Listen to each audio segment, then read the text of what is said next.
আজকে আমি কোরআন শরীফ থেকে একখানা আয়াতে কারিমা আপনাদের খেদমতে তেলাওয়াত করেছি। ভূমিকায় আলোচনা না করে সরাসরি আমার বক্তৃতায় আমি হাত দিতে চাই, যেহেতু মাগরিব থেকে নিয়ে অনেক সময় পর্যন্ত আপনারা এখানে অপেক্ষা করতেছেন। এটা রাজবের চাঁদ, মেরাজের চাঁদ, রাসূলের ঊর্ধ্বগমনের চাঁদ, রাত্রিকালীন সফরের সুন্দর চাঁদ। এই চাঁদে লোকেরা দোয়া করলে আল্লাহর হাবিব তার বন্ধুর মেরাজের খাতিরে দোয়া মঞ্জুর করে থাকে।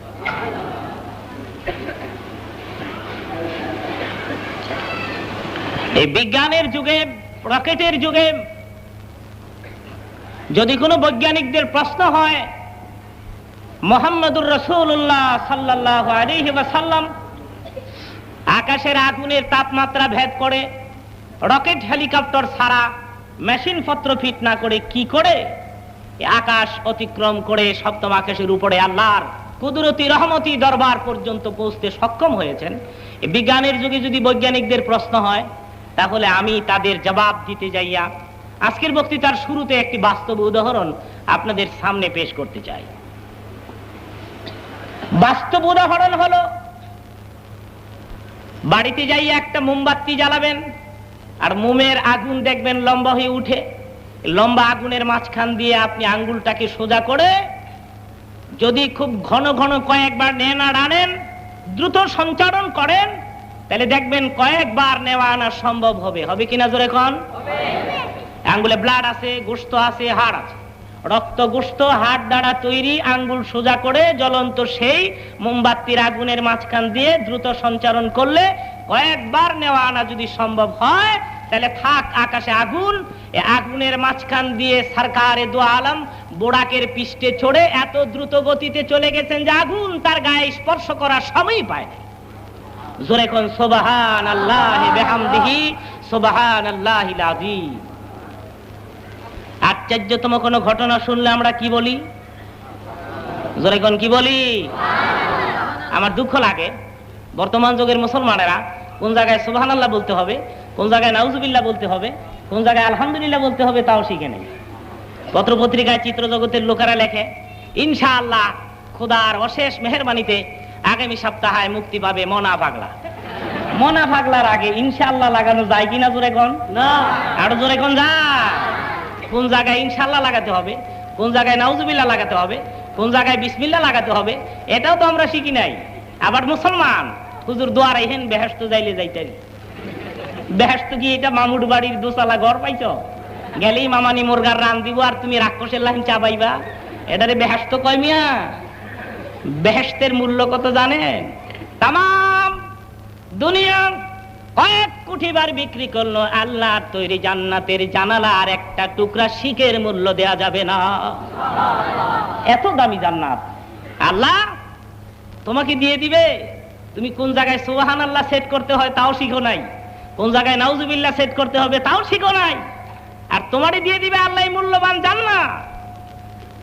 বক্তৃতায় বলে থাকি এক বেচারা স্বপ্নে দেখে দাঁত নড়ে, যার কাছে স্বপ্ন বলা হলো উনি শুনিয়া কয় মাশাআল্লাহ বড় ভালো স্বপ্ন দেখছে। আরেকদিন স্বপ্নে দেখে চুলদারি সব সাদা হয়ে গেছে, যার কাছে স্বপ্ন বলা হলো উনি শুনিয়া কয় মাশাআল্লাহ বড় মূল্যবান স্বপ্ন দেখছে। আরেকদিন স্বপ্নে দেখে মরা মানুষ জেতা হইয়া জীবিত অবস্থায় তাকে ডাকতেছে, যার কাছে স্বপ্ন বলা হলো উনি শুনিয়া কয় মাশাআল্লাহ বড় সুন্দর স্বপ্ন দেখছে। এ আবার মাশাআল্লাহ কয় এটার পেছনে একটা কারণ আছে। এর পিসা বাবার হেরে কইয়া দিছে তোর কাছে যদি কেউ স্বপ্ন টপ্ন কয় বুঝোস আর না বুঝোস বেটা মাশাআল্লাহ কইয়া দিস। তিনটা স্বপ্নের কথা আমি আপনাদের সামনে রাখলাম। তিনটা স্বপ্নের তাবির হলো, কেউ যদি স্বপ্নে দেখেন দাঁত লড়তেছে বুঝতে হবে হায়াত কমিয়া গিয়েছে, কেউ যদি স্বপ্নে দেখেন চুলদারি সাদা হয়ে গেছে বুঝতে হবে হায়াত কমিয়া গিয়েছে, কেউ যদি স্বপ্নে দেখেন মরা মানুষ জীবিত অবস্থায় ডাকতেছে বুঝতে হবে হায়াত একদম কমে গেছে। স্বপ্নে হের হায়াত কমতাছে আর হ্যাঁ কয় মাশাআল্লাহ, এর বিপদ হ্যাঁ কয় মাশাআল্লাহ। সেজন্য বলছিলাম কোন জায়গায় মাশাআল্লাহ লাগাতে হবে, কোন জায়গায় নাউজুবিল্লাহ লাগাতে হবে, কোন জায়গায় সুবহানাল্লাহ লাগাতে হবে তাও তো শিখলাম না। আশ্চর্যতম কোন ঘটনা শুনলে আমরা কি বলি? আরো জোরে কোন কি বলি? মেরাজের ঘটনা এত আশ্চর্য যে আল্লাহ রাব্বুল আলামিন এই ঘটনার বর্ণনা দিতে যাইয়া নিজেই আয়াতের প্রথম শব্দটা সুবহান ব্যবহার করেছেন। জোরে কোন সুবহান। সুবহানাল্লাযী আসরা বিআবদিহি, আয়াতের প্রথম শব্দটা কি? সুবহান। যেখানে আল্লাহ নিজে সুবহান শব্দ দিয়ে মেরাজের ঘটনা স্টার্ট দিলেন, সেখানে আপনাদের সুবহান আল্লাহ শুনে আমার মনে হয় আপনারা দুপুরে ভাত খান নাই। আর জোরে কোন সুবহান আল্লাহ। মোটামুটি হয়েছে আর কি। তাও নির্বাচনের আগে যেভাবে কুদাকুদি করেন এভাবে হয়নি। আবার সামনে আসতেছে নির্বাচন, ইনশাআল্লাহ চাটা খাইয়া রেডি হন, ভালো করে কুদবেন। ওই তো আসতেছে চেয়ারম্যান নির্বাচন আসতেছে, থানা চেয়ারম্যান সমানে চা খাইবেন। গত চেয়ারম্যান নির্বাচনে আমার এলাকায় এক লোক সারাদিনে 40 কাপ চা খাইছে। কয় হুজুর 40 কাপ চা খাইছি। আমি কই খা, ভালো কইরা খা, জনমের খাওয়া খাইয়ালো। কয় হুজুর মাগনা খাওয়ায়, খাইতে অসুবিধা কি, সকাল থেকে শুরু করছি বিকাল পর্যন্ত 40 কাপ নিয়ে ঠেয়াছি। চেয়ারম্যান সবাই সে কয় ভোটটা আমারই দিস, এক কাপ চা খা। কোন কি যে গরম চা দিছেন, ভোট আপনারই দিব না বাপেরই দিব? আরে চেয়ারম্যান কয় এক কাপ দুধ খা, গরম দুধ খা, ভোটটা আমারই দিস। কোন কি আপনি দিয়ে আবার দুধ খাওয়ান, ভোট তো আপনারই দিব। আরেক চেয়ারম্যান এদিকে একটা রসগোল্লার গোটা খাইয়া যাবে, এটা আপনি দিয়ে আবার মিষ্টি খাওয়ান, ভোট তো আপনারই দিব। আরেক চেয়ারম্যান রাত্রে 100 টাকার নোট দিয়া গেছে গা, কয় সকালে বস্তা লই আইতেছি। কোন কি ভোট তো আপনারই দিব? বুট একটা 32 জন দিব আদা দিছে। এ হলো মুসলমানদের চরিত্র। এগুলো আমাদের চরিত্র। জোরে কোন নাউজুবিল্লাহ।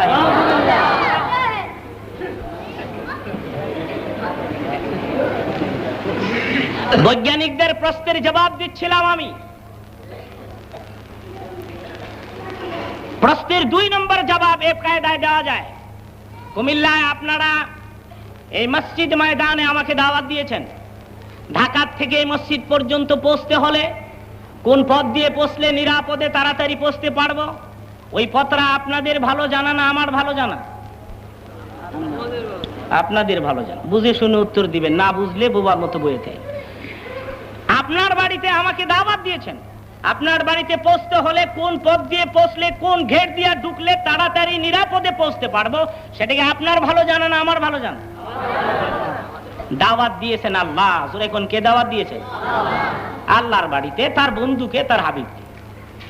এবার কোন পথ দিয়ে রাসূল গেলে আল্লাহর বাড়িতে দ্রুত গতিতে নিরাপদে সহি সালেম অবস্থায় পৌঁছতে পারবে, আল্লাহর ভালো জানা না রাসূলের ভালো জানা? আল্লাহ।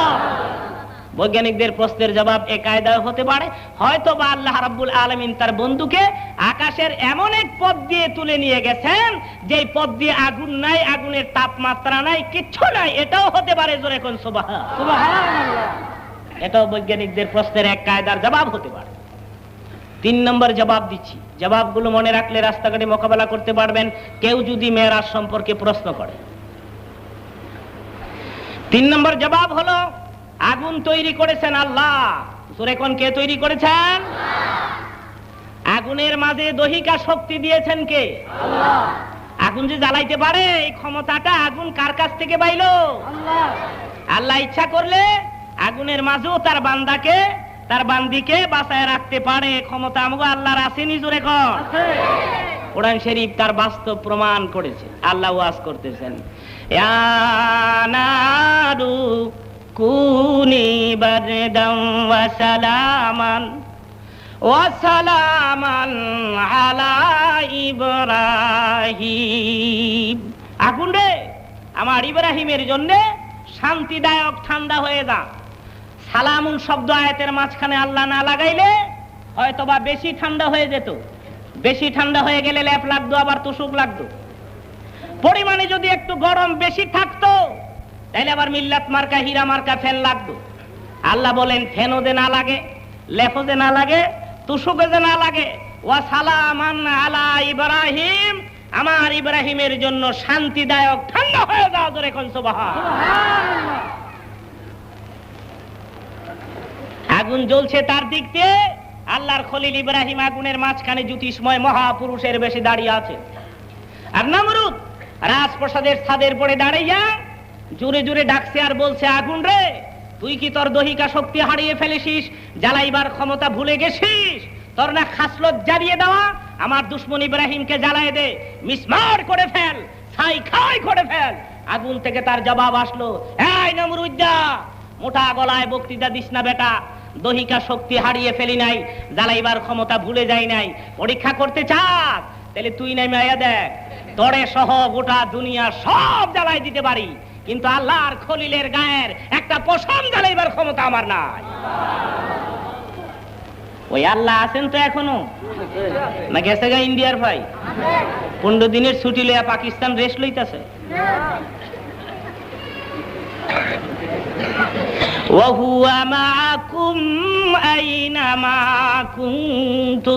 আল্লাহ বলেন তোমরা যেখানে আমিও সেখানে, জোরে কোন সুবহানাল্লাহ।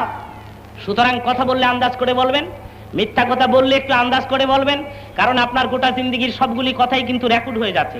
মানুষ ট্যাপ রেকর্ডার আবিষ্কার করে যদি বক্তার বক্তৃতাকে রেকর্ড করে রেখে দিতে পারে, আজ থেকে 100 বছর পরে মওলা যুক্তিবাদীর কোনো নাম থাকবে না, হয়তো বা দুনিয়ার কেউ আমার নাম নিবে না। ওই দিন এই ক্যাসেটগুলো ছেড়ে দিলে হুবহু যদি দুনিয়ার লোকেরা আমার বক্তৃতা শুনতে পায়, তাহলে মহান আল্লাহ মানুষ তৈরি করে পৃথিবীতে ছেড়ে দিয়ে তার পেছনে কুদরতি মেশিন বা ট্যাপ রেকর্ডার সেট করে রেখে দিতে পারেন নাই যে মানুষ যা বলছে তাই সেই রেকর্ডে রেকর্ড হয়ে যাবে। আল্লাহ পারেন কিনা জোরে কোন? আল্লাহ ওয়াজ করছেন। কোরআন শরীফে রব্বুল আলামিন এ সম্পর্কে ওয়াজ করেছেন, মা ইয়ালফিদু মিন কাউলিন ইল্লা লাদাইহি রাকিবুন আতীদ। মানুষের কথা সব রেকর্ড হয়ে যায়, জোরে কোন সুবহানাল্লাহ, সুবহান। সুতরাং কথা বললে আন্দাজ করে বলা উচিত, পাপ করলে আন্দাজ করে করা উচিত। কারণ আমি যে পাপ করতেছি এটাও কুদরতি ক্যামেরায় উঠে যাচ্ছে। চিত্রজগতের নায়ক নায়িকাদের অভিনয় যদি ক্যামেরার ফিতা দিয়ে ক্যাচ করে এটা প্রতিদিন রূপালী পর্দার আড়ালে সেট করা যায়, মহান আল্লাহ কি তোমাকে জমিনে ছেড়ে দিয়ে ফেরেশতার হাতে কুদরতি ক্যামেরা দিয়ে তোমার জিন্দেগীর গোটা জিন্দেগীর অভিনয়গুলো ক্যাচ করে রেখে দিতে পারেন নাই? কিয়ামতের ময়দানে অস্বীকৃতি করলে তোমার কাজের পৃথিবীর সেই ফিতাটা তোমার চোখের সামনে ছেড়ে দেওয়া হবে। আল্লাহ বলেন এগুলো আমি পারি, আর এই ব্যবস্থা করে এরপরই তোরে দুনিয়াতে ছেড়ে দিয়েছি, জোরে কোন সুবহানাল্লাহ। তো যে আল্লাহ ইব্রাহিমে খলিলের জন্য নোটিশ করে যে আগুনে জ্বালাইবার জন্য লম্বা জুতের গাছ তৈরি করে, গাছের অগ্রভাগে ইব্রাহিম খলিলের হাত পা বেঁধে, অপরদিকে নমরুদ ভক্ত জনতারা রশি ধরে ধরে টানতেছে আর গাছ ঘুরতেছে। হঠাৎ করে দেখে ইব্রাহিম নিজের পিতাও এসে রশি ধরে ধরে টান। পিতার নাম কি ছিল? আজর নয়, তারিখ প্রমাণ করেছে পিতার নাম ছিল তারেক। লোকেরা তাকে আজর কইয়া ডাক। আসলে কিতাবে আমি পেয়েছি আজর একটা মূর্তির নাম। ইব্রাহিমের পিতা যখনই ঘর থেকে বের হতো, আজর নামীয় মূর্তিটা তার কাঁধের উপরে থাকতো। তো মূর্তি নিয়ে চলাফেরা করে বিদায় লোকেরা মূর্তির উপরে ভিত্তি করে তারা আজর কইয়া ডাকতো। আপনারা দেখবেন কলার ব্যবসা করে কলার বোঝা মাথায়, আমের ব্যবসা করে আমের বোঝা মাথায়। তো পেছন দিক থেকে লোকেরা ডাকে, ওই কলা কলা, এ আম আম, এই রিস্কা। বেটার নাম রিস্কা, এর নাম আজর নয়। যখন ইব্রাহিমের পিতা ঘর থেকে বের হতো, আজর নামীয় মূর্তিটা তার সাথে থাকতো। তো সর্বদাই মূর্তি নিয়ে চলাফেরা করে বিদায় লোকেরা মূর্তির উপরে ভিত্তি করে তারা আজর কইয়া ডাকে। আল্লাহ কয় পাবলিক যখন হেরে আজর কইছে, আমি আর অনুমান কইয়া লাভ কি? আমিও কোরআন শরীফে আজর শব্দটাই উল্লেখ করে দেই। ইয ক্বালা ইব্রাহিমু লিআবিহি আযর। কোরআন শরীফে আযর আছে, কিন্তু তারিখ প্রমাণ করেছে, ইতিহাস হিস্টোরি প্রমাণ করেছে ইব্রাহিমের পিতার নাম ছিল তারেক। পিতাও এসে রশি ধরে ধরে টানে, তখন ইব্রাহিম আলাইহিস সালাম আর চোখে পানি রাখতে পারেন, চোখের পানিগুলি উনি ছেড়ে দিলেন আর চিৎকার করে ডাকছেন, মাবুদ। দুনিয়ার জমিনে বিপদে পড়ে গেলে সন্তান মা পাগল হইয়া যায় সন্তানকে বাঁচাবার জন্যে, বাপ দৌড়ে আসে সন্তানের সাহায্য করার জন্য। আমার মুসিবতের খবর শুনিয়া মা দুঃখিনী আসলেন না, মৃত্যুর আগে এক নজর মাকে দেখার নসিব হলো না। আব্বাকে দেখেছিলাম, ভাবছিলাম আব্বা বুঝি আমার সাহায্য করার জন্য পাশে এসে দাঁড়ায়, কিন্তু না গো মাবুদ, আমার আব্বা পর্যন্ত আমার দুশমন রশি ধরে ধরে টানে, আমি জ্বলন্ত আগুনে ইব্রাহিম জ্বলিয়া পুড়িয়া ছাইকাই হইয়া যায়। যে পৃথিবীতে আমার আব্বা পর্যন্ত আমার দুশমনি করতে পারলো, প্রভু গো এই দুনিয়ায় তুমি ছাড়া কিন্তু বাঁচাইবার আমার আর কেউ নাই। মাবুদ ডেকে বলে, রে ইব্রাহিম আর কান্দিস না, চোখের পানিগুলি মুছে ফেল। ইব্রাহিম রে, তোর চোখে পানি দেখলে আমি আল্লাহ সইতে পারি না। ইব্রাহিম যা, মুসিবতে পড়ে যখন আমার শরণাপন্ন হয়েছিস, মুসিবতে পড়ে যখন তুই আমি আল্লাহকে স্মরণ করছ, কান্দিস না রে ইব্রাহিম, আগুন থেকে বাঁচাইবার জিম্মা আমি আল্লাহ আমার হাতে তুলে নিলাম। আগুনের পরে স্লো পজিশনে একটা নোটিশ সেট করলেন শুধু, আর নোটিশ যখন আসতে করে আসলো দেখা গেল গোটা আগুনটা ফুলের বাগিচা হয়ে গেল। জোরে কোন সুবহান। আল্লাহ ইব্রাহিমে খলিলের জন্য নোটিশ করে গোটা আগুনকে যদি ফুলের বাগান বানাতে পারে খলিলুল্লাহর জন্য, তাহলে হাবিবুল্লাহর জন্য। খলিলুল্লাহর হাবিবুল্লাহর অর্থের রাত দিন ব্যবধান। খলিলুল্লাহর অর্থ হলো আল্লাহকে খুশি করার জন্য ইব্রাহিম সব করতে পারলেন, সেজন্য উনি খলিলুল্লাহ হইলেন। আর হাবিবুল্লাহর অর্থ হলো রাসূলকে খুশি করার জন্য আল্লাহ নিজে সব করতে পারলেন, সেজন্য উনি হাবিবুল্লাহ। অর্থের রাত দিন ব্যবধান যেখানে, ওই খলিলুল্লাহর জন্য যদি নোটিশ করে ফুলের বাগিচা বানাতে পারে নমরুদের চেতানো আগুনকে, তাহলে হাবিবুল্লাহর সফরের সেই রাত্রে, মেরাজের সেই স্মরণীয় রজনীতে আকাশের যে পথ দিয়ে যাবেন গোটা পথটাকে নোটিশ করে ফুলের বাগিচা বানায় রাখতে পারেন কিনা আল্লাহ জোরে বলে। তাহলে বৈজ্ঞানিকদের প্রশ্ন, লোকটি রকেট হেলিকপ্টার ছাড়া আকাশের আগুনের তাপমাত্রা ভেদ করে কি করে গেল? দুর্বল হয়ে গেল, বাতাল হয়ে গেল, অকিজ হয়ে। রাসূলের মেরাজ সশরীরে হয়েছে। জোরে কোন আলহামদুলিল্লাহ। মোহাব্বতে সোনার মদিনায় একটু দুরুদ ও সালাম পাঠাবেন, বখিলামি করবেন না। আল্লাহুম্মা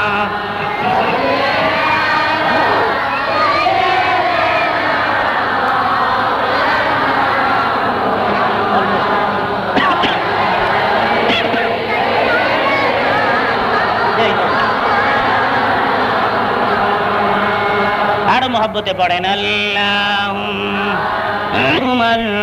কোথায় ওসমান হে কোথায় আলী, তোমাদের বিহনে আজকের ইসলাম মদিনারি বুকে যায় গো চলি। আল্লাহুম্মা সাল্লি আলা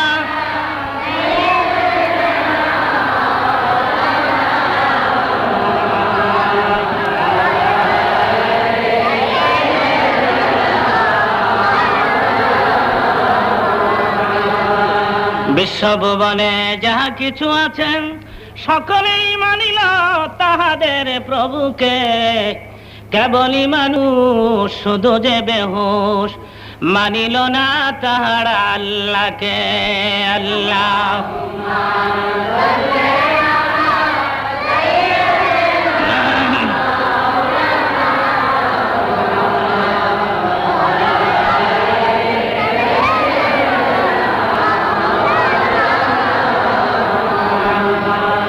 আমার সরকারে দু আলম মেরাজ কমপ্লিট করে চলে আসলেন মক্কা নগরে। সকলার অগরবাগে সর্বপ্রথম সিদ্দিক আকবরের সঙ্গে সাক্ষাৎ হয়, আর আবু বকরকে ডেকে বলে, আবু বকর, গেল রজনীতে আমার জীবনের ঊর্ধ্বগমন হয়ে গেল, আমি মেরাজ করে আসলাম। আবু বকর সিদ্দিক হুজুরের সুন্দর চেহারার দিকে তাকিয়ে বলতেছেন, সাদ্দাকতা ইয়া হাবিব, আপনি যা বলছেন সব সত্য। জোরে কোন আলহামদুলিল্লাহ। আবু বকর কোন প্রশ্ন নাই, কোন জিজ্ঞাসা নাই, প্রশ্নপত্র ছাড়া এত তাড়াতাড়ি আমার মেরাজের ঘটনা তুমি কেমন করে বিশ্বাস করলা? আবু বকর বলে, হুজুর কিসের প্রশ্ন করব, কিসেরই জিজ্ঞাসা করব? ছোট কাল থেকে মক্কা নগরে আপনাকে জানি, এই জীবনে তো কোনদিন একটা মিথ্যা কথা বলতে শুনি নাই।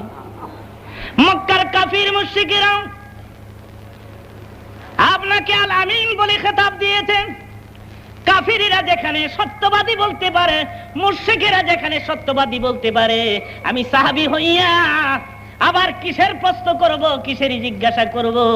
জীবনে তো কোনোদিন মিথ্যা বলতে শুনি নাই। তাছাড়া আপনি যা বলেন এগুলি বানিয়ে বলেন না, আল্লাহর কথাগুলোই তো আমাদের বলে বলে আপনি শোনান।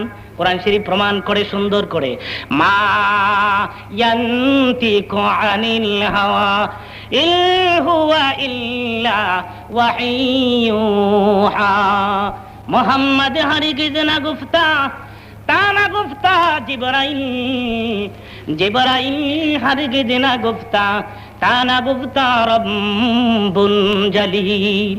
আল্লাহর কথা বলে বলে আমাদের শোনান, আর আমি আপনার সহচর, সাহাবী কাফেরেরা আপনাকে সত্যবাদী বলতে পারে, আর আপনি বলেছেন মেরাজ করে আসছেন।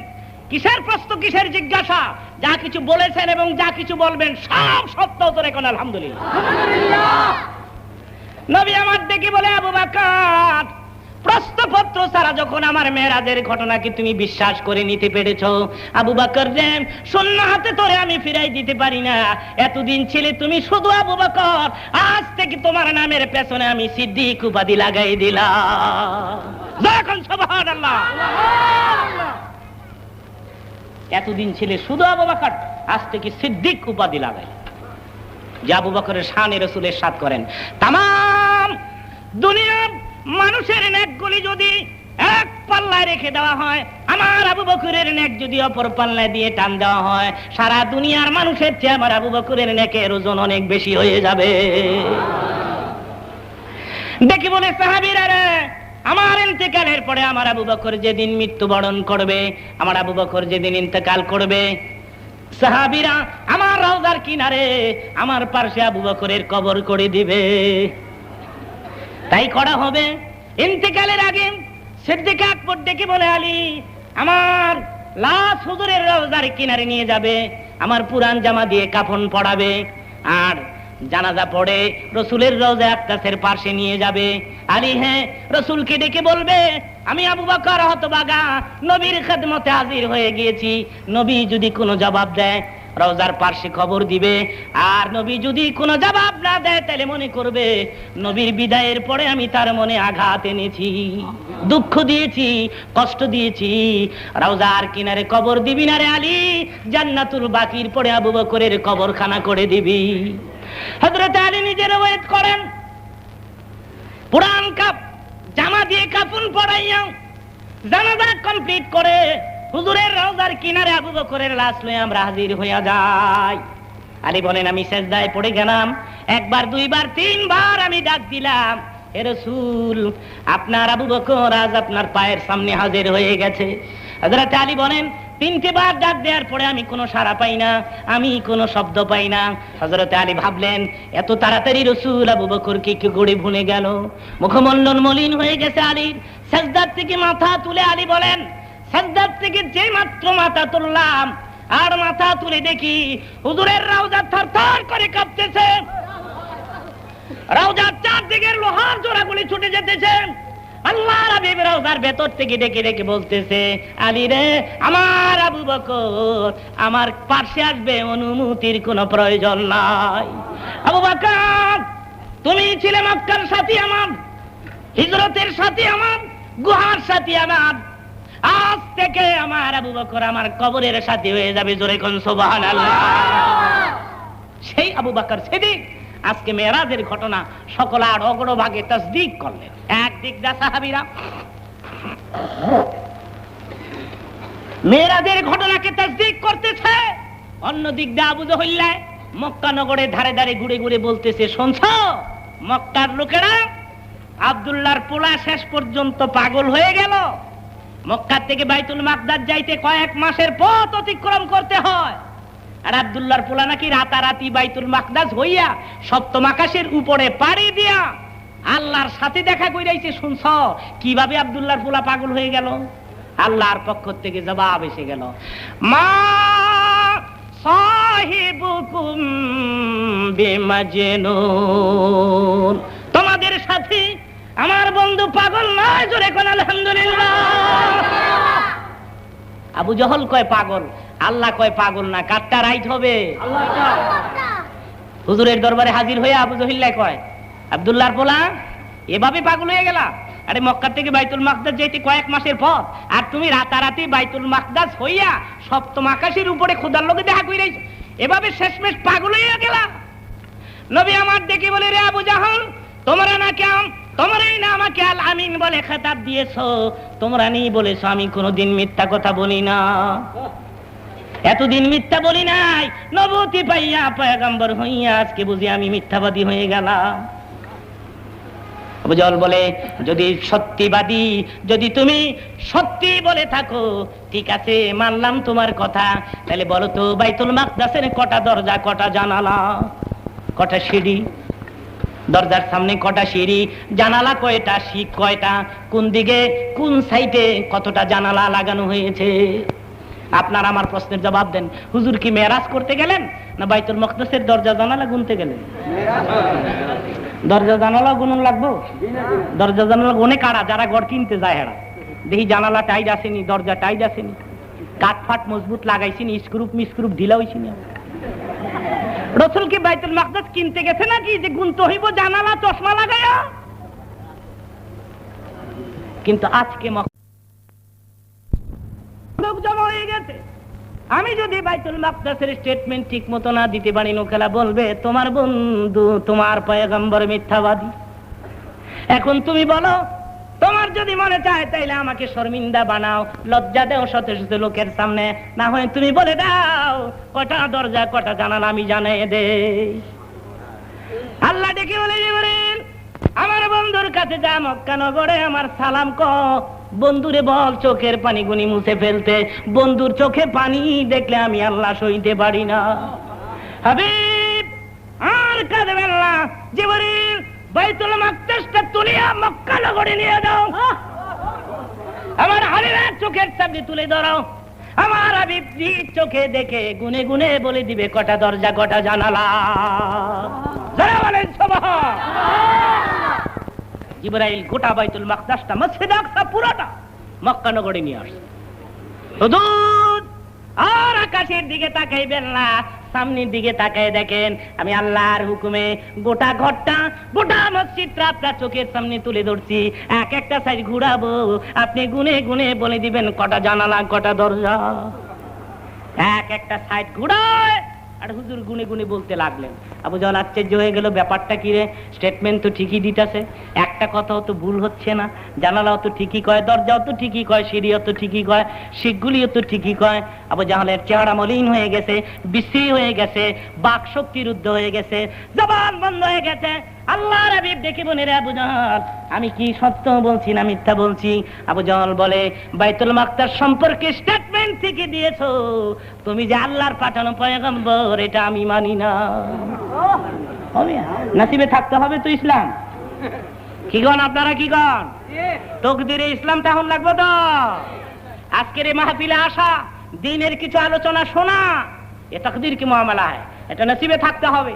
এই সময় কত মানুষ সিনেমা হলে, কত মানুষ প্রেস কোয়ার্টারে, কত মানুষ মদের আড্ডাখানায়, কত মানুষ তার সাথে লইয়া 16 কয় 80, 17 80, 18 80, 22 কয় পাস, 22 গিয়া মরছে। হ্যাঁ 16 17 18 মিডা আছে, 22 গিয়ে ইন্তেকাল ফরমাইছে। গিয়ে দেখেন কত মানুষ তাস লইয়া ঘুরতেছে, কত মানুষ সিনেমা হলে হয়তো বা টিকিট কাটার লাইগা গুতাগুতি করতেছে, কত প্রেস কোয়ার্টারে। কিন্তু আজকে কিছু সংখ্যক মুসলমানকে আল্লাহ রাব্বুল আলামিন দ্বীনের এই অনুষ্ঠানের জন্য মঞ্জুর করেছেন, সেজন্য আপনারা বেজার না খুশি? আরো জোরে বলেন, তাইলে চিৎকার করে বলেন আলহামদুলিল্লাহ। আলহামদুলিল্লাহ বললে আল্লাহ খুশি হয়। লা ইন শাকারতুম লা আযীদান্নাকুম, নিয়ামতের শুকর আদায় করেন। আল্লাহ যে আজকের মাহফিলের শ্রোতা হিসেবে মঞ্জুর করেন। যারা চারদিকে দাঁড়িয়ে আছেন শতে শতে লোকেরা, ঘন্টা দুয়েক আলোচনা আমি করব, এই ঘন্টা দুয়েকের আলোচনায় দাঁড়িয়ে কষ্ট করে আপনারা শুনলেন। এই যে কষ্টটুকুন করলেন, হয়তো বা কিয়ামতের ময়দানে আল্লাহ বলবে, বান্দারে পথ চলতে গিয়ে রাস্তায় দাঁড়াইয়া দাঁড়াইয়া আমার হাবিবের মেরাজের আলোচনা শুনছিলি, মুনাজাতে 2 ফোঁটা চোখের পানি ছেড়ে দিয়েছিলি, যাই খাতিরে তোর জিন্দেগি সব গুনাহ মাফ করে দিবে। এটাও হতে পারে, আল্লাহ ইচ্ছা করলে কি না করতে পারে। আজকের মাহফিলে আসা, দিনের আলোচনা শোনা, শেষ মুনাজাত করে এখান থেকে বিদায় হওয়া, এ তাকদীর কি মামলা, নসিবে থাকতে। নসিবে না থাকলে কিচ্ছু হয় না। একবারে তরবারি লিয়া হুজুরের মাথা কাটতে গেছে, হুজুরের চেহারা দেখা কয় লা ইলাহা ইল্লাল্লাহ। হযরত ওমর ফারুকের কথা কই, মসজিদে নববীতে হুজুরের রওজার কিনারে ওমর ঘুমায় রইছে। যে বেটা তরবারি লিয়া মাথা কাটতে গেছে, তার কবর মসজিদে নববীতে নবীর রওজা আকদাসের পাশে। মাথা কাটতে গিয়ে হুজুরের চেহারার দিকে তাকাইয়া ডান হাত থেকে থারথার থারথার করে কাঁপতে কাঁপতে ওমরের তরবারি পড়ে গেছে। ঠোঁট দিয়ে কাঁপতেছে, ওমর কিছু বলতে পারতেছে না। রাসূল বলে, ওমর আর সব ভালোই হয়েছে, আমার 2টি কথা শোনো। ওমর চোখের পানি ছেড়ে দিয়ে বলে, হুজুর আর কোনো কথা নয়, আর আমি কিছু শুনতে চাই না। আগে আমি জানতাম না এই চেহারায় এত নূর বিরাজ করে। হুজুর এই তরবারি লইয়া মহামানবকে মারতে আসছিলাম, পয়গম্বরে খোদার গলা কাটতে আসছিলাম, হুজুর আমারে পড়ায় দেন লা ইলাহা ইল্লাল্লাহু মুহাম্মাদুর। তরবারি লয়ে মাথা কাটতে গিয়ে কালেমা পড়ে মুসলমান হয়, আর নিজের চাচা আবু তালিব হুজুরের লেগে জীবন দিয়ে দিল। মক্কার লোকেরা আবু তালিবকে বলছে, আবু তালিব তোমার ভাতিজা নতুন ধর্মের দাওয়াত দিয়ে বাপ দাদার ধর্মের উপরে চুনকানি মারতেছে, তুমি বিচার করো না হয় মোহাম্মদকে আমাদের হাতে ছেড়ে দাও। আবু তালিব জবাব দিতেন, আমি মোহাম্মদের ধর্ম গ্রহণ করব না বটে, কিন্তু আমি থাকতে আমার এতিম অসহায় ভাতিজাকে তোদের হাতে ছেড়ে দিতে পারি না। আবু তালিব যেদিন মৃত্যুবরণ করে আল্লাহর হাবিব চাচার পার্শ্বে বসে চোখের পানি ছেড়ে দিলেন, চাচা আপনি আমার একটা গার্জিয়ান চির বিদায় হয়ে যাচ্ছেন, কেউ জানবে না, আমি কারো কাছে বলবো না, আমি কান মুখের পরে লাগাই, আপনি আস্তে করে কালমাটা আমাকে শোনায়। আপনি তো আত্মীয় স্বজনকে ভয় পাচ্ছেন, কারো কাছে আমি বলবো না, আমার কানের গোড়ায় কালমাটা একবার বলে দেন।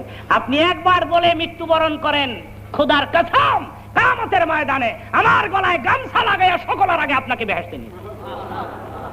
আবু তালিব বলছে, ভাতিজারে আমি তোরে ভালোবাসি, কিন্তু আমি আমার বাপ দাদার ধর্ম ছাড়ব। এ তাকদীর কি মামলা হ্যায়, এটা নসিবে থাকতে হবে।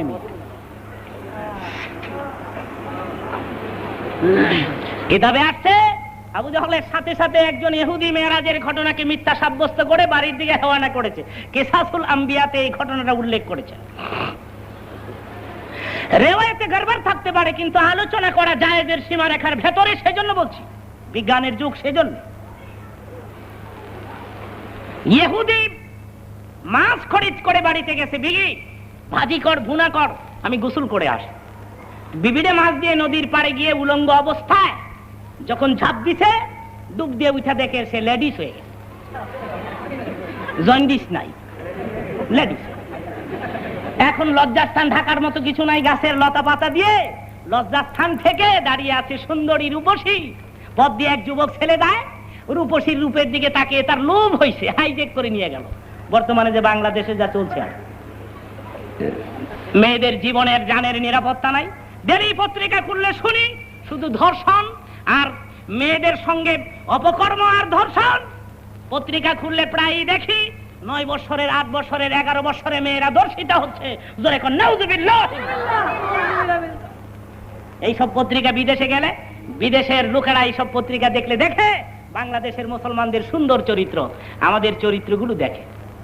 আমার মেয়ে স্কুল থেকে ফিরবে কিনা, বাপের মনে আর মায়ের মনে শান্তি নাই, মেয়ের নিজেরও জানের নিরাপত্তা নাই।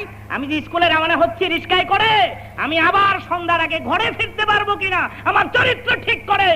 যে দেশে চলার এবং ফিরার নিরাপত্তা নাই, জানের নিরাপত্তা নাই, সে দেশের আর আছে নাকি?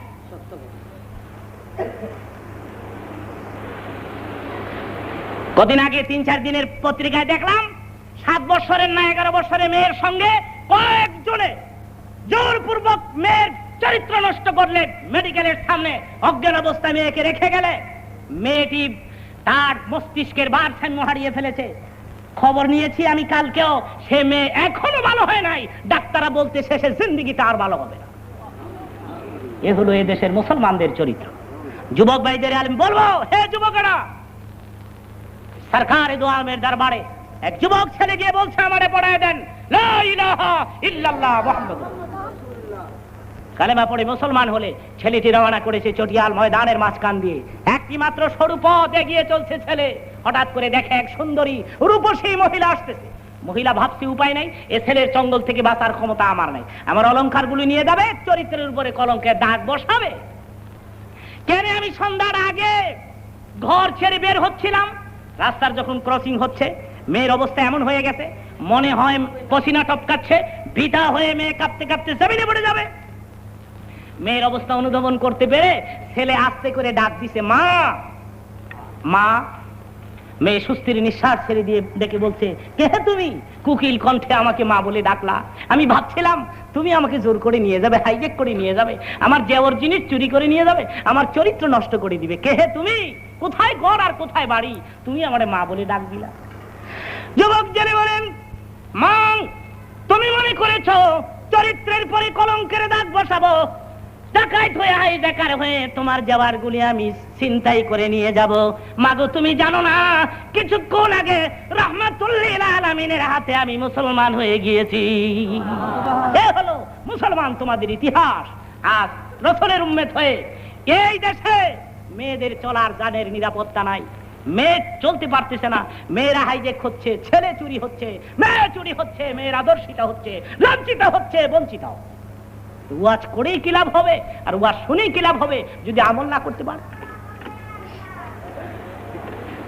নিজের সেনাকে পাক এবং পবিত্র করেন, আল্লাহ রাব্বুল আলামিন তৌফিক দেন। জোরে বলেন আমিন, আর জোরে বলেন আল্লাহুম্মা আমিন।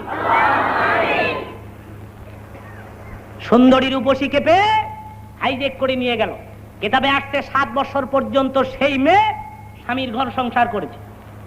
7 বছরে নাকি তার 3টি ছেলেও হয়েছে, 3টি মেয়েও হয়েছে।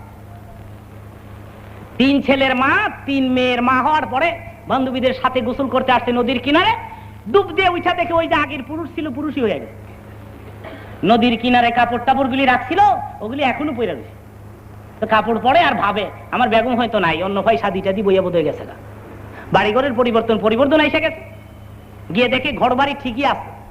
আস্তে করে পাক করে ঢুইকা দেখে বেগম মাছ কুটতেছে। বেগম 7 বছর হয়ে গেল, এখনো মাছই কুটবি? বেগম কয় তোমারই নিয়ে আবার ভূতে ধরছি। কয় 7 বছরই 3টি ছেলের মা হইলাম, 3টি পোলার মা হইলাম, এখনো মাছই কুটবি? বেগম মাছ কুটা থুইয়া বাইরে বাড়িয়া কয় গ্রামের পাবলিক কয় বাড়ি গ্রাও করেন, আমার জামাইরে ডবল ভূতে ধরছে।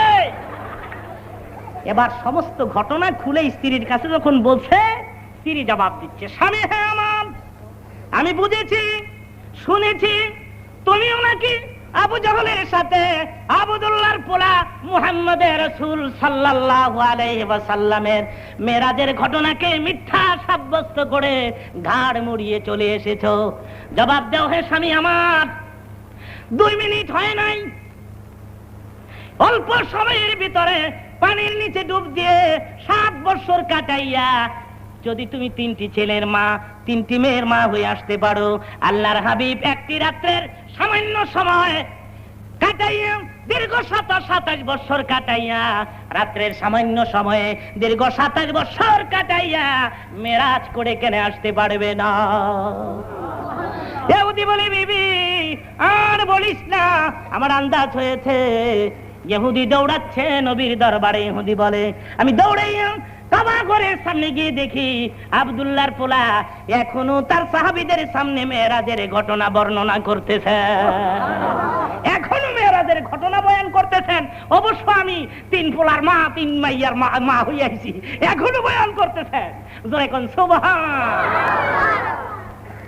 মেরাজ সরকারে দু আলমের যদি 27 বছর লেগে থাকে তাহলে এটাও সত্য, আর রাত্রের সামান্য সময়ও যদি লেগে থাকে এটাও সত্য।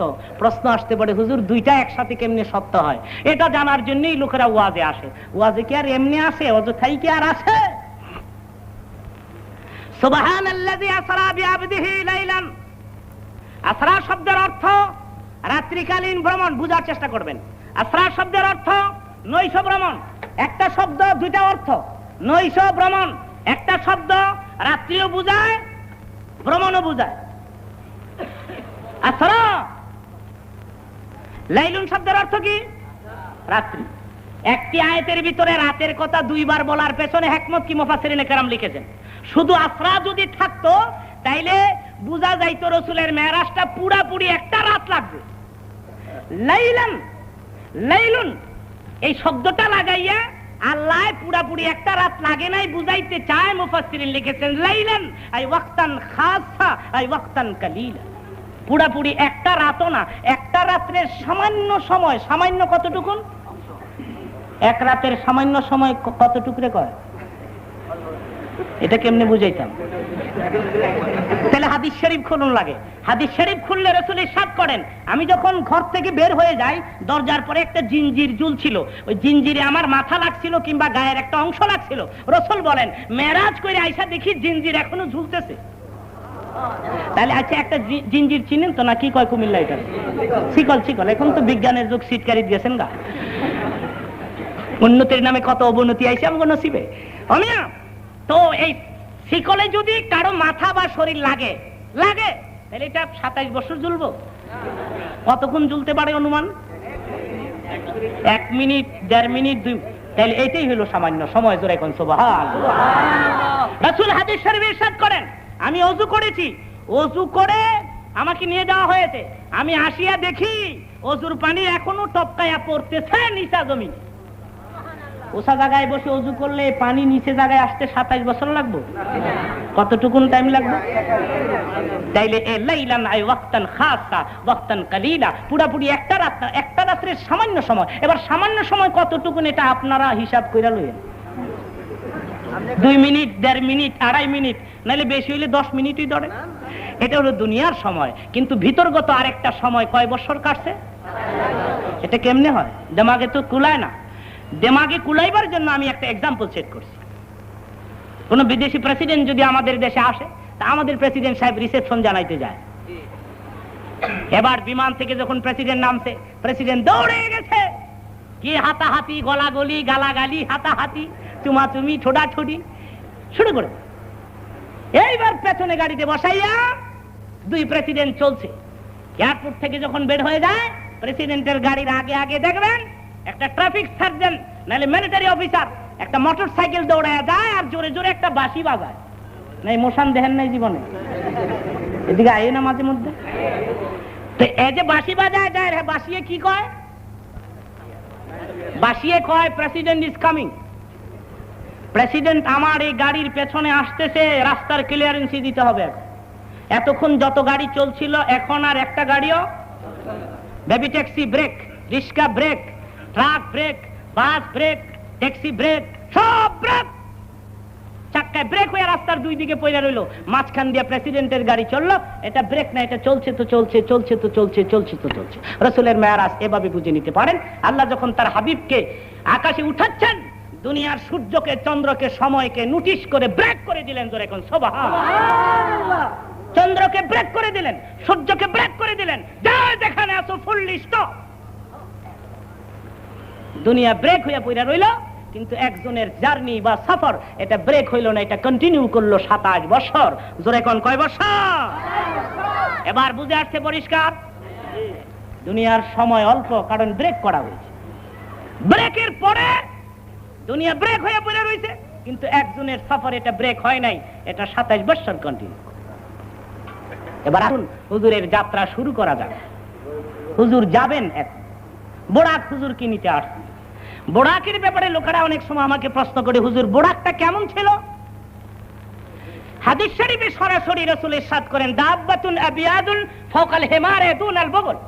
ফাওকাল হিমার বলা হয়েছে গাধার চেয়ে একটু বড়, দুনাল বগল বলা হয়েছে খচ্চরের চেয়ে একটু ছোট। গাধার চেয়ে একটু বড়, খচ্চরের চেয়ে একটু ছোট। তাহলে খচ্চরও না, গাধাও না, ঘোড়ার কথা তো উল্লেখই নাই হাদিস শরীফে। ঘোড়া শব্দটা গাধাও না, খচ্চরও না, ঘোড়াও না, দাব্বাতুন আবিয়াদুন, সাদা রঙের একটি জানোয়ার। এটা হলো বুরাকুন নবী। জোরে কোন সাল্লাল্লাহু আলাইহি ওয়াসাল্লাম। হুজুরের হাতের ব্যবহারকৃত তরবারি মসজিদে নববীর পাশে সৌদি গভর্নমেন্ট রেখে দিয়েছে। গেল বছর বিদেশি এক পার্টির সঙ্গে সে কামরার ভিতরে আমারও ঢুকার নসিব হয়েছিল। আমি নিজ চোখে দেখে এসেছি আল্লাহর হাতের ব্যবহারকৃত হাতের সেই তরবারি, নবীর হাতের মাথায় ব্যবহারকৃত সেই হেলমেট, যুদ্ধের ময়দানে লোহার টুপি ব্যবহার করেছেন, যে ঢাল ব্যবহার করেছেন, আমি আমার নিজ চোখে মদিনাতুল মুনাওয়ারাতে দেখেছি। সুবহানাল্লাহ। সেখানে কোনো বোরাকের আর্ট বা ফটো পাওয়া যায় না, কিন্তু আজকাল বোরাক ক্যালেন্ডারে আমাদের ঘরে ঘরে ঢুকেছে, দোকানে দোকানে ঢুকেছে। ঘোড়ার মতো, 2 দিকে 2টি পাখা, ঘোড়ার মতো, লেডিস মার্কা চেহারা, আর বডিটা ঘোড়ার মতো। এটা বোরাক হিসাবে আমরা একটা ফটো বোরাক হিসাবে ঘরের পরে ঝুলাই রেখে দেই। আমি বলবো এই সব বোরাক বরকত হিসাবে ঘরে ঝুলাইলে গুনাহ হবে। জোরে কোন কি হবে?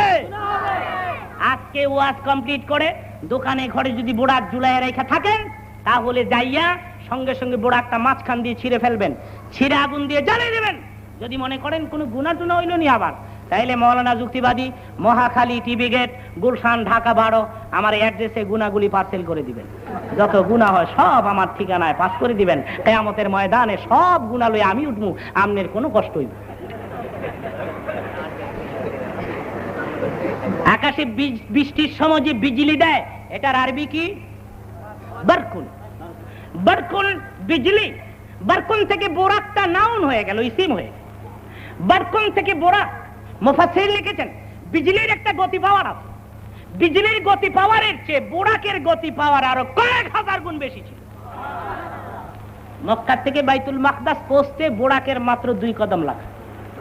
জোরে কোন কয় কদম? 2 কদম। আল্লাহ বুঝ কইরা দেখেন এটা কেমন চলছে। তাও আমার হিসাবে জানুয়ারি যদি 4 পাও হইয়া থাকে, দাব্বাতুন আবিয়াদুন যখন বলা হয়েছে, ফকাল হেমার দুনাল বুগুল যখন বলা হয়েছে, গাদাও না খচ্চরও না, মাঝামাঝি আরেকটা ধরনের জানোয়ার, এতে বোঝা যায় 4 পাও ছিল। তো 4 পায়ের 2 পায়ে 1 কদম হয় মিয়া, 2 পায়ের 2 কদমে 2 কদম হয়, 4 পায়ের 2 কদমে আমার হিসাবে 1 কদম হয়। কিন্তু তাফসীরে আসছে বোরাকের মাত্র 2 কদম লাগছে, কিন্তু আমার দিমাগে 4 পায়ের 2 পায়ে 1 কদম হয়। বাহারহাল 1 কদম ধরেন আর 2 কদম ধরেন, মক্কা থেকে কয়েক মাসের পথ বাইতুল মাকদাস পৌঁছতে বোরাকের মাত্র 2 কদম লাগছে। বোরাক হুজুরকে নিবার জন্য মক্কা নগরে হাজির হয়ে গেছে। কোন ইন্সপেক্টর স্কুল ভিজিট করতে আসলে স্কুলকে কালারিং করা হয়, ফাইলপত্র মজবুত করা হয়। ম্যানেজিং কমিটি 3 দিন থেকেই হুঁশিয়ার, হেডমাস্টার তো ঘুমোই নাই, স্কুলের সেক্রেটারি তো দৌড়াদৌড়ি স্টপ হয়, লাইব্রেরি সারে না। ছেলেদেরকে বলে দেওয়া হয় নতুন জামা কাপড় পরে আসবি, ইন্সপেক্টর আস। আমি বলতে চাই দুনিয়ার সাধারণ একটি ইন্সপেক্টরের আগমন বার্তা জানালে স্কুল যদি কালারিং করা হয়, ফাইলপত্র যদি মজবুত করা হয়, ছেলেদেরকে যদি বলা হয় নতুন জামা কাপড় পরে আসবি, রাহমাতুল লিল আলামিন যার চেহারা এক নজর দেখলে জাহান্নাম হারাম হইয়া যায়। আল্লাহ তার হাবিবকে ইন্সপেক্টর করে উঠাচ্ছেন আকাশে। আল্লাহর কোরআন শরীফ তার প্রমাণ করছে, লিনুরিয়াহু মিন আয়াতিনা, আকাশের নিদর্শন সমূহ আমি আমার হাবিবকে দেখাইবার জন্য, হাবিব নিজ চোখে দেখবে, ইন্সপেকশন করবে, ইন্সপেক্টর হয়ে আসতেছে আমার বন্ধু। আল্লাহ কেনে বলবেন না বেহেশতের হুর গেলমেনেরা নতুন নতুন শাড়ি কাপড় তোমরা পড়ো, ভালো ভালো জামা কাপড় তোমরা পড়ো, জান্নাতকে সুন্দর করে সাজাও, আকাশের প্রতিটি ঘেটে বন্ধুর জন্য গেট বানায় দাও। 70,000 রহমতের ফেরেশতা বুরাক পাঠাই দিলাম। জিবরিল আমার বন্ধু মেহানির গা ঘরে ঘুমায় রয়েছে, মতান্তরে কাবার হাতিমি ঘুমায় রয়েছে। বুরাক সহ রহমতের 70,000 ফেরেশতা লইয়া মক্কা নগরে হাজির হয়ে যায় জিবরাইল। এসে দেখি হুজুর ঘুমায় রয়েছেন, কাবার হাতিমি ঘুমিয়ে আছেন, মতান্তরে মেহানির ঘরে ঘুমিয়ে আছেন। আর ইয়া রাসূলুল্লাহ, ইয়া হাবিবাল্লাহ বলে যদি ডাক দেওয়া হয় হুজুরের ঘুম ভেঙে যাবে। হঠাৎ করে ঘুম ভাঙলে হয়তোবা নবী আঘাত পাবেন, কষ্ট পাবেন, সেজন্য জিবরাইল কিতাবে আসছে, জিবরাইল নিজের জিহ্বা বের করে মতান্তরে নিজের নরম গাল 2টা রাহমাতুল লিল আলামিনের 2 পায়ে লাগাই দিলেন। হুজুরের ঘুম ভেঙে যায়। জিবরাইল রুহুল আমিন হইয়া, রুহুল কুদুস হইয়া, এত বড় ফেরেশতা হইয়া তুমি তোমার গাল 2টা আমার পায়ের পরে লাগাই দিলা। জিবরাইল জবাব দিয়ে, হুজুর সমস্ত ফেরেশতার সরদার হইতে পারি, কিন্তু আপনার কদম মুবারকের সামনে আমার কোনো দাম না। হুজুর বুরাক অপেক্ষা করতেছে, মেহেরবানি করে বুরাকে কদম দেন, বুরাক এক টানে আল্লাহর বাড়িতে নিয়ে যাবে।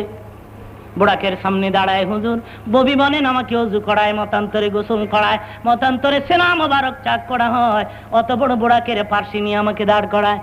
বুরাকের দিকে তাকাইয়া আল্লাহর হাবিব দেখি বলি, জিবরাইল রে কত সুন্দর বুরাক আল্লাহ আমার জন্য পাঠিয়ে দিয়েছে। বুরাকে আমি চড়ে বসতে বুরাক একটানে বাইতুল মাকদাস আমাকে নিয়ে যাবে। ও জিবরাইল, আমি আগে জানতে চাই, আমি আগে শুনতে চাই, এমনি ধরনের সুন্দর বুরাক মহান আল্লাহ আমার এতিম উম্মতের জন্য বানাইছেনি। আল্লাহ ডেকে বলে, জিবরাইল আমার বন্ধুকে বলে দাও বুড়াকে কদম দিতে বলো, আমি এর চেয়ে সুন্দর সুন্দর বুড়াক তৈরি করে রেখে দিয়েছি, তার উম্মতের জন্য ফুল ছাড়াতের গোড়া অপেক্ষা করতেছে। চুল হইতে চিকুন হবে, হীরা হইতে দাঁত, মোরা বন্দা গুনাহগার কেমনে হব পার। হাবিবকে বলে দাও এই বুরাক তার উম্মতে পিঠে করে 30,000 বছরের পথ বিজলির মতো পার করে জান্নাতুল ফেরদাউসে পৌঁছে দিবে। এবার বুড়াকে রাসূল চড়তে চান, কিন্তু বুড়াক আল্লাহর হাবিবকে নিতে চায় না। নবী আমার ডেকে বলে, বুড়াক রে, কি জন্যে তুই আমারে নিতে চাস না? বুড়াকের জবান খুলিয়া যায়, ডেকে বলে, হুজুর অল্প সময়ের জন্য আমার পিঠে বহন করতে চাই না, ওয়াদা দেন কিয়ামতের কঠিন ময়দানে আমি বুড়াক ছাড়া অন্য বুড়াকে কদম দিবেন না। নবী আমার ডেকে বলে, বুড়াক ওয়াদা দিলাম কিয়ামতের ময়দানে তুমি বুড়াক ছাড়া অন্য বুড়াকে আমি কদম দিব না। তাইলে হুজুর আমি খুশি হইলাম, চড়ে বসেন আমার পিঠে, আপনি দেখবেন কত তাড়াতাড়ি আমি আপনাকে বাইতুল মাকদাস পৌঁছায় দেই। নবী বলেন 2 কদম লাগছে, বুড়াকের 2 কদম মাত্র বাইতুল মাকদাস আমি পৌঁছে গেলাম। পৌঁছার সাথে সাথে ফাযানাল মুয়াজ্জিনু উকিমাতিস সালাম, কে যেন আযান দিতেছে বাইতুল মাকদাসে, আরেকজনে তাকবীর বলতেছে, লোকেরা কাতার সোজা করতেছে। আমি রাসূল, আমি মুহাম্মদ সাল্লাল্লাহু আলাইহি সাল্লাম কাতারের পরে দাঁড়িয়ে গেলাম। ইমামতি কে করবে আমি জানি না, কে ইমামতি করবে আমার জানা নাই। ইমাম সাহেবের মুসাল্লা খালি, হযরত জিবরাইল আমার সামনে এসে দাঁড়ায়া আমাকে ডেকে বলে, হুজুর আপনি কার অপেক্ষা করতেছেন? আজকের বাইতুল মাকদাসের নামাজের জামাতের ইমামতি আপনি ছাড়া আর কারো জন্য মানাবে না। ফাআম্মানি, হাদিস শরীফের সরাসরি ইবারত এটা, ফাআম্মানি জিবরাইল ने मुझे ইমাম বানায়া, জিবরাইল আমার ইমাম বানাইছে, ইমামতি করার শখ আমার ছিল না, জিবরাইল আমার ইমাম বানাইছে। ফাসাল্লাইতু বিহিম রাকাতাইন, আমি আমার পেছনের মুসল্লিদের লইয়া মেরাজের রাতে বাইতুল মাকদাসে জামাতের সহিত 2 রাকাত নামাজ পড়েছি। নামাজের সালাম ফিরালেন রাসূল, এবার জিবরাইল হুজুরের কানের পরে মুখ লাগায় বলতেছে, হুজুর আপনি জানেন কারা আপনার পেছনে মুক্তাদি হয়ে নামাজ পড়লো? নবী বলেন কারা রে? জিবরাইল। জিবরাইল বলে, হুজুর 1,24,000 পয়গম্বর সহ আল্লাহর পাঠানো কোটি কোটি রহমতের ফেরেশতারা আজকে আপনার পেছনের মুসল্লি হইয়া নামাজ পড়েছে। জোরে বলেন সুবহানাল্লাহ। তাই রাসূলকে ইমামুল মুরসালিন বলা হয়। জোরে কোন কি বলা হয়? আরো জোরে কোন কি বলা হয়? ইমামতি না করলে ইমাম কোয়া যায়? সেজন্য আল্লাহ ইমামতি করায় ছাড়লেন। জোরে কোন আলহামদুলিল্লাহ রাব্বিল আলামিন। এবার শুরু হবে ঊর্ধ্বগমন। এটা হাদিস শরীফের সরাসরি ইবারত, আমার বাপের বানানো কথা নয়। সুম্মা যাহাবা বি ইলাস সামাইল উলা ফাফাতাহা লানা, পরে আমাকে প্রথম আকাশে নিয়ে যাওয়া হলো। প্রথম আকাশে গিয়ে দেখি আকাশের দরজা বন্ধ।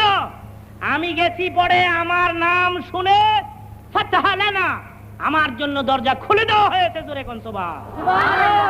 তাহলে বোঝা গেল দরজা খোলা থাকে না বন্ধ থাকে? বৈজ্ঞানিকেরা কয় রকেট চালাইলাম, এত চালাইলাম, আকাশে স্তরমর পাইলাম না, মৌলবীরা পাইল কই? মৌলবীরা কোরআন শরীফে পাইছে। জোরে কোন কোথায় পাইছে? ওয়াল্লাযী খালাকাস সাবআস সামাওয়াতি তিবাকা, আকাশের 7টা স্তর। কটা স্তর? জোরে কোন? 7টা। বৈজ্ঞানিকেরা কয় এত চালাইলাম রকেট, কিন্তু স্তরমর তো পাইলাম না। আমি আমার বক্তৃতায় বলে থাকি স্তর ঠিকই আছে, তোমাদের পুঞ্জি খাডো, কিয়ামত পর্যন্ত রকেট চালাইতে পারো, কিন্তু আকাশের স্তরের খবর মিলবে না। বক্তৃতা এক্সাম্পল সেট করতে যা অনেক সময় বলে থাকি। এক মা তার পোলারে বিয়ে করাইছে, পোলার বউ হইছে বুইটা বউ, একদম দেরাত লম্বা বউ, বউ খালি ফুটবলের মতো দৌড় ফাড়ে। একদিন শাশুড়ি কয়, বৌমা 1 গ্লাস পানি আনো তো। বুইটা বউ গেছে পানি আনার লেগা, কলসির কিনারে খাড়ইলে কলসির মাথা আর বউয়ের মাথা লেভেল পজিশন, কলসিও দেরাত বউ দেরাত। বউ কয় পানি লমু কেমনে রে? না কলসিলে হইয়া পড়মু, যা করে কোদা। হঠাৎ করে পা পিছলাই পড়ে গেলে নাকে মুখে বাড়ি খাইছে, নাকের ফুল খইয়া গিয়া কলসির তলিত পড়ে গেছে। বউ কই উপায় নাই, এমনি আমি ফুটবল আরো ফুল আড়াই লাইছি, লাইতে মেরে লেব আমার। তো কলসির মুখের ভিতর দিয়ে হাত ঢুকাইয়া ফুল তালাশ করতে। শাশুড়িকে, বৌমা বুঝটা বউ পানি আনতে এত দেরি হয় কেন? আম্মা নাকের ফুল কলসির তলিত পড়ে গেছে গা। তুই কি করস? তালাশ করি। পাস না পামু কি গো? আম্মা কলসির তো তলিই না। কলসির বলে তলি নাই। আম্মায় কয়, তুই ওইসব দেরাত, তোর পুঞ্জি হইছে আদাত। দেরাতে বউ রাত কথা নি থাকবো। তুই ওইসব দেরাত, তোর পুঞ্জি হইছে আদাত। আদাত পুঞ্জি দিয়ে কিয়ামত পর্যন্ত চেষ্টা করলেও কলসির তলির খবর তুই লইতারছি না। তলি ঠিকই আছে, তোর পুঞ্জি খাটো। বৈজ্ঞানিকদের আমি বলতে চাই, কিয়ামত পর্যন্ত রকেট চালাইতে পারো, আকাশের তলির খবর নেওয়া সম্ভব হবে না। তোর এখন সুবহান, তলি ঠিকই আছে, রকেট সেখানে যাবে। রাসূল বলেন ফাফাতাহা লানা, আমি গেছি পরে আকাশের প্রথম স্তরের দরজা খুলে দাও। যখন দরজা খুলে দিয়েছে, ফাইদা আনা বিআদম আলাইহিস সালাম, এটা হাদিস শরীফের ইবারত। হুজুর বলেন দরজা যখন খুলে দেওয়া হয়েছে, তখন আমি দেখি জ্যোতিষময় এক মহাপুরুষ শাহী সিংহাসন জড়িয়ে বসা। লোকটিকে দেখে রাসূল বললেন, ইয়া আখি জিবরাইল, মান হাদার রাজুল, মান হাদা, এই লোকটা কে? রাসূল কয়, হুজুর চিনেন না? রাসূল কয়, জিবরাইল কয়, হুজুর চিনেন না? রাসূল বলেন, আমি কেমনে চিনবো? আমি বুঝি এ দেশে আসছি, জীবনে কোনো সময় দেশের মানুষ দেখছি? নবীর মেরাজটা একটা নতুন দুলার মতো। জোরে কোন আলহামদুলিল্লাহ রাব্বিল আলামিন। নবীজি গো ফাতেমার ঘরের খবর রাখেন। হযরত ফাতেমা ভেতরে চুপ করে বসে আছে, কোনো উত্তর দেয় না। যেই ফাতেমার একটা ডাক দিলে পাগলের মতো বের হয়ে আসে, ওই ফাতেমা উত্তর দেয় না। নবী ডেকে বলে, মারে আমি তোর বাবা আসছি, দরজা খুলবে মা। ভেতর দেখতে গেলে বলে, বাবাজি 15 দিন ধরে আমি তোমায় দেখি না, সেই আমার মুখ দেখলে খিদা নিবারণ হয়ে যায়। আমার এতিম বাবা বারবার মা মা বলে বাইরের থেকে আমাকে ডাকে, আমার রুমের মধ্যে প্রবেশ করতে চায়, কিন্তু আমি দরজা খুলি না। বাবা গো দরজা ধাক্কা দিও না, ফিরত চলে যাও রে বাবা, ফিরত চলে যাও। ভেতরে ঢুকো না, আমার পরনে কোনো কাপড় নাই, আমার পরনে কোনো বস্ত্র নাই গো বাবা। নবী কলিজার মধ্যে আগুন লেগে গেছে। নবীর গায়ে ছিল একটি চাদর, চাদর ভিতরে দিয়ে বলে, মারে চাদর গায়ে দিয়ে বস, 15 দিন ধরে করে দেখি না রে মা। আমার চাদর গায়ে দিয়ে বস। চাদর গায়ে দিয়ে বসলে রুমের মধ্যে প্রবেশ করে দেখে ফাতেমার চেহারার মধ্যে গোশত নেই। মারে দিনের দাওয়াতে 15 দিন আমি বাইরে ছিলাম, তোর খবর নিতে পারি নাই রে মা। তোর বুঝি জ্বর, কঠিন কোন রূপ, আমি তোর বাবা লাগি, খুলে বল, আমি তোর চিকিৎসা করব, আল্লাহর কাছে তোর জন্য দোয়া করব। কি হয়েছে রে মা তোর? জ্বর না, আমার কোন অসুখ না, 15 দিন হয়ে গেল আমাদের চুলার মধ্যে আগুন জ্বলে না। মহিলাদেরকে আমি বলছি, মাগো 15 দিন ধরে চুলার মধ্যে আগুন নাই, কিন্তু দাম্পত্য জীবনে তো অশান্তি ছিল না? হযরত আলী ফাতেমার মধ্যে তো ঝগড়া হচ্ছিল না? কোনদিন তো চোখ লাল করে স্বামীর চেহারার দিকে নজর করে না, স্বামীকে তো কোনদিন ধমকিও দেয় নাই।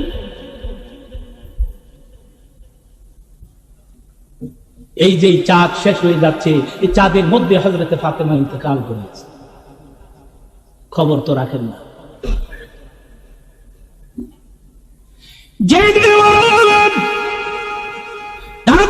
স্বামী আমার গেল রাত্রে ঘুমের ঘরে স্বপ্নে দেখেছি আমার বাবা আমাকে নিতে আসছে। সুবহানাল্লাহ। স্বামী রে, আজ পুনরায় আমার বাবা আমারে নিতে আসবে। তোমার অন্তরে যদি কোন দুঃখ দিয়ে থাকে রে স্বামী, তোমার পায়ে পড়ি, হাতে ধরি, মাফ করে দাও। কিয়ামতের ময়দানে এতিম বাবার সামনে লজ্জা দিও না। হযরত আলী দাদা করে চোখের পানিগুলো ছেড়ে দিয়ে 2 হাত বাড়ায় ফাতেমাকে নিজের বুকে জড়িয়ে নিলেন। অতঃপর ডেকে বলেন, ফাতেমা রে, তোমার বাবা ইচ্ছে করলে মদিনাতে বিরাট বড় ধনীর কাছে তোমাকে বিয়ে দিতে পারতো, কোটিপতি রে ফাতেমা। লক্ষপতির কাছে তোমাকে বিয়ে দিতে পারতো, আমি গরিব আলীর কাছে তোমাকে বিয়ে দিয়েছে। আমি তো আমার জীবনে তোমাকে দামি একটি কাপড় খরিদ করে দিতে পারি নাই পরিধানের জন্য রে ফাতেমা, দামি একটি কাপড় আমি খরিদ করে দিতে পারি নাই ফাতেমা রে। উদর ভরিয়া জীবনে কোনোদিন কোনো ভালো খাদ্য খোরাক তোমার সামনে পেশ করতে পারি নাই, পেট ভরিয়া রে কোনোদিন তোমাকে খানা দিতে পারি নাই ফাতেমা রে। বরং আমারে তুমি মাফ করে দাও, ভুল করলে আমি করেছি রে ফাতেমা। হযরত ফাতেমা চোখের পানি ছেড়ে কাঁদে, হযরত আলী চোখের পানি ছেড়ে কাঁদে।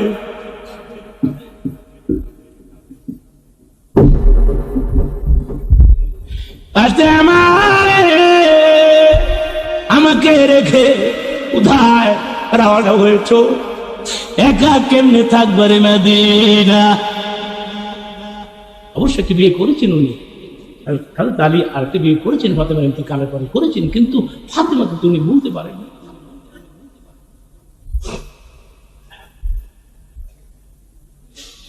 আর আমাদের জিন্দেগি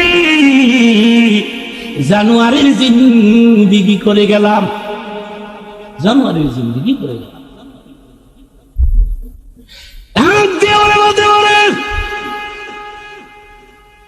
কালিস্তারে মা এই মদিনাতে কোটিপতিরা তোরে বিয়ে করতে চাইছে, আমি দেই নাই। আমি গরিব আলীর কাছে তোরে বিয়ে দিয়েছি। মারে এ তো আমার উপর হাত, আমার দোষ তুই যদি কর। হযরত ফাতেমা বলে না গো বাবা, আমি তো তোমার উপরে সন্তুষ্ট আছি, কিন্তু 15 দিন হয় রে বাবা আমাদের ঘরের চুলাতে কোনো খানা নাই।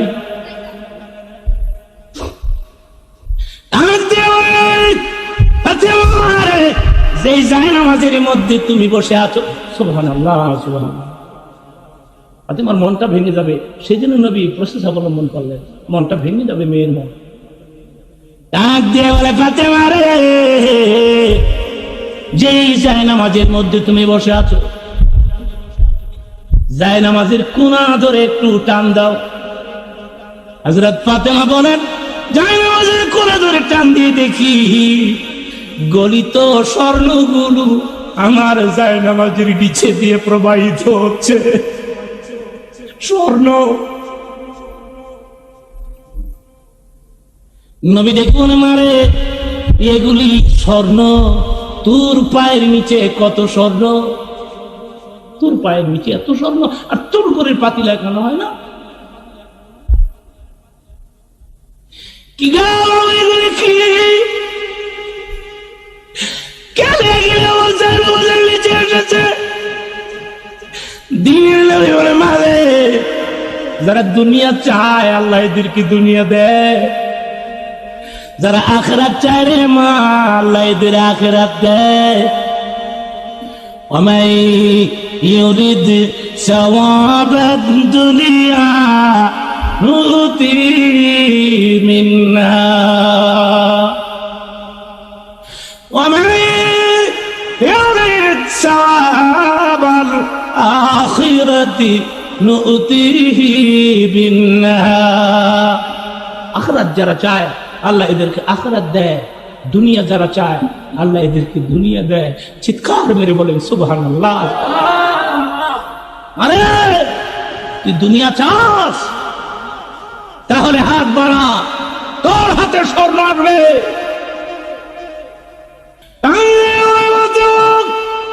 কি গো বাবা, তুমি বুঝি আমার উপরে বেজার হয়ে গেছো? অন্তর থেকে আমাকে বাদ দিতেছো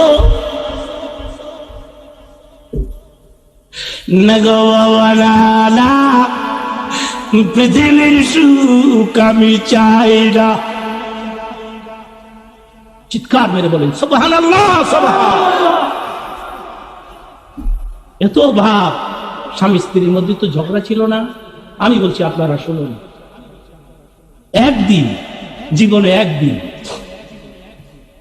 ঘরের মধ্যে খানালেন বাতিলে খালি। মহিলাদেরকে বলছি আপনারা শুনুন, আস্তে আস্তে আস্তে।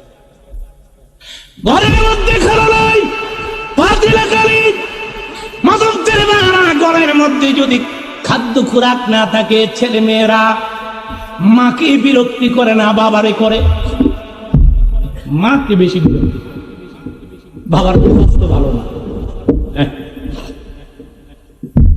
ইমাম হাসান হুসাইন ডাক দিয়ে বলে, বাবু দিন তো প্রায় শেষ হয়ে গেল গো মা, মুখের মধ্যে তো কোন আহার তো মুখে দিচ্ছি না গো মা, মা গো খিদা কষ্ট তো আর সইতে পারতেছি না গো মা। বারবার ফাতিমাকে বিরক্তি করে ইমাম হাসান হুসাইন। অমনি হঠাৎ করে হযরত আলী বাড়ির ঘরের দরজা এসেছি শূন্য হাতে। সুবহানাল্লাহ, কিছু আনতে পারেন, চেষ্টা উনি কম করেন না। সারাদিন ঘুরেছেন, কোনো কাজ পায়, মানুষের ধারে ধারে ঘুরেছেন, কোনো কর্মখাদ্য, নো ভ্যাকেন্সি, কোনো কাজ নাই।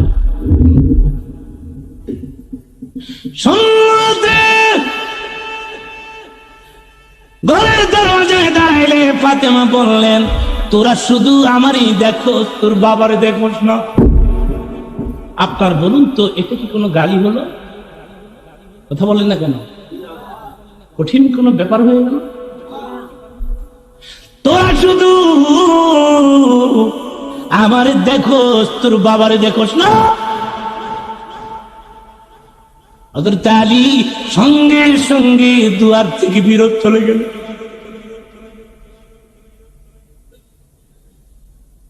একটা লোক এখান থেকে ঘাল নাড়াবেন না। কথাটা তুলে ফেলেছি, শেষ করতে মনে করেন আরো আধা ঘন্টা, আমি 10টার দিকে ইনশাআল্লাহ মুনাজাত দিব। একটা টার্ন আমি 2 ঘন্টা কথা বলবো। আমি 8টায় শুরু করেছি, আর মাত্র আমার হাতে সময় আছে 40 মিনিট।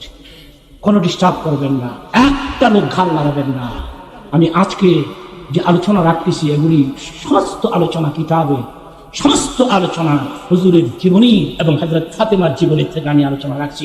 কোনো ফালতু কথা আমি বলি না, আমি যাচাই না করে কোনো কথা বলি না, কারণ আমার কথা রেকর্ড হয়ে যায়, আমার কথা মার্কেটে বিক্রি হয়। ভাগবার কোনো কায়দা নেই আমার, আমি কথা বললে বলেই ফেলি। সঙ্গে সঙ্গে চলে গেলেন, দুয়ার থেকে চলে গেলেন দূরে কোথাও। হযরত ফাতেমা মনে মনে ভাবলেন, কথাটা ভুল হয়ে গেল নাকি, কথা একটু ভারী হয়ে গেল নাকি। দুয়ারের দিকে নজর করে দেখে স্বামী আলী নাই। ফাতেমা তখন শিউ, আমি আলীকে কষ্ট দিয়ে শিউ। তখন আর 2 ছেলের দিকে নজর দেয়, ছেলের কথা বুঝলে বলে, তোদের বাবা কোথায়? বাবা তো দুয়ার থেকে ফিরত চলে গেলে। পর্দা লাগাইয়া বের হয়ে গেলেন ফাতেমা। স্বামীর সন্ধানে চিৎকার বেড়ে বলেন, সুবহানাল্লাহ।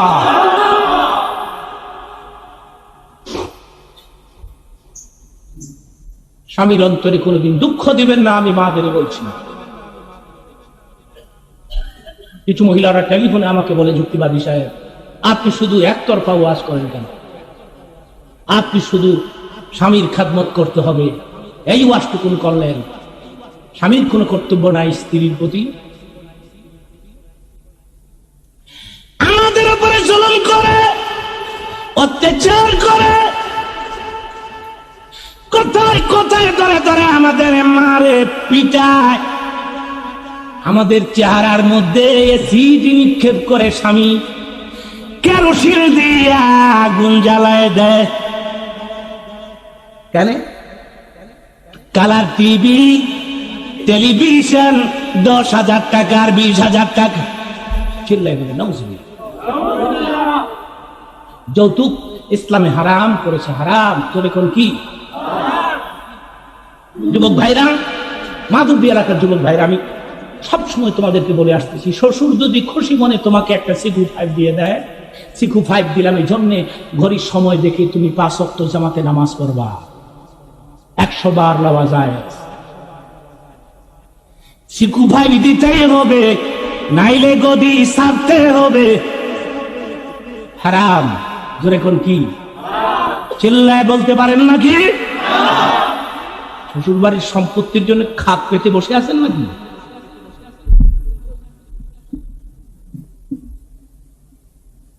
শ্বশুর বাড়ির সম্পত্তির আশা যারা করে জোর করে আদায় করে, এদেরকে আমি কাপুরুষ বলি। কাপুরুষ।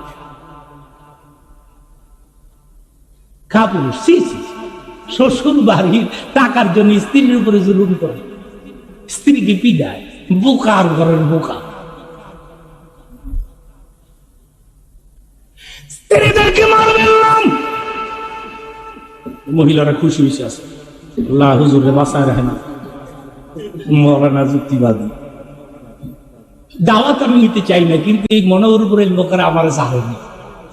এদের সঙ্গে এমন একটা সম্পর্ক হয়ে গেছে, এখন এটা না ত্যাগ করতে পারি, না বাদ দিতে পারি, না ইয়া মুশকিল হলে এটা। এখন আমি না আসলে লোক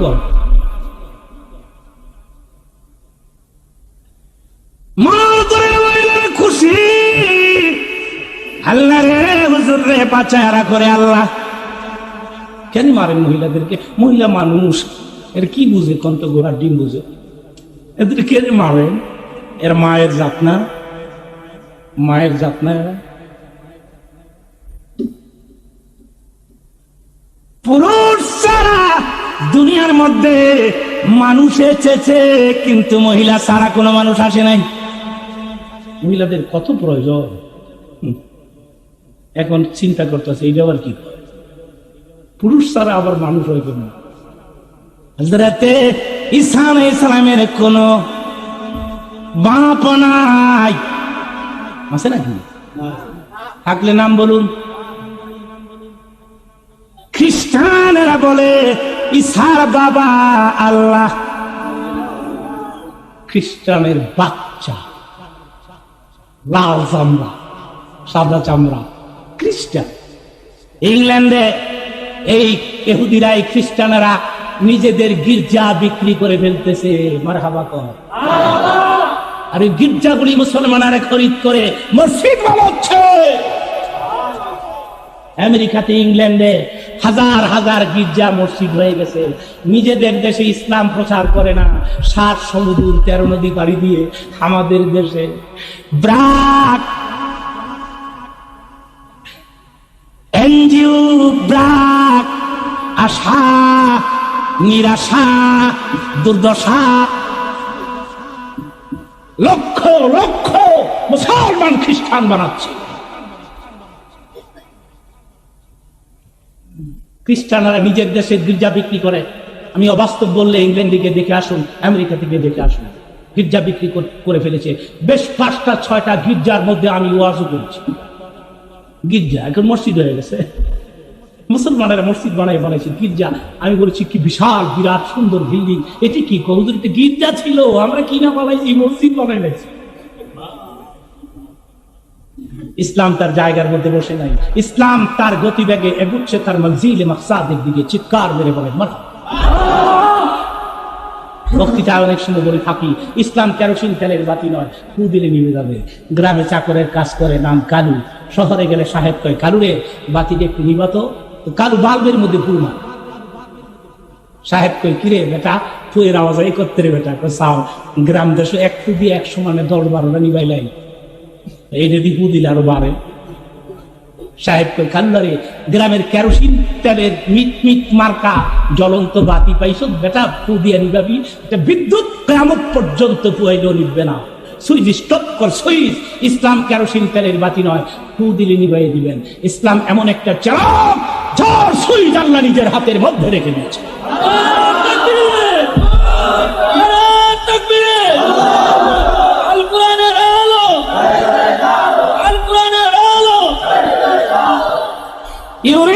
يريدون ليطفئوا نور الله بأفواههم والله متم نوره ولو كره কাফিরুন।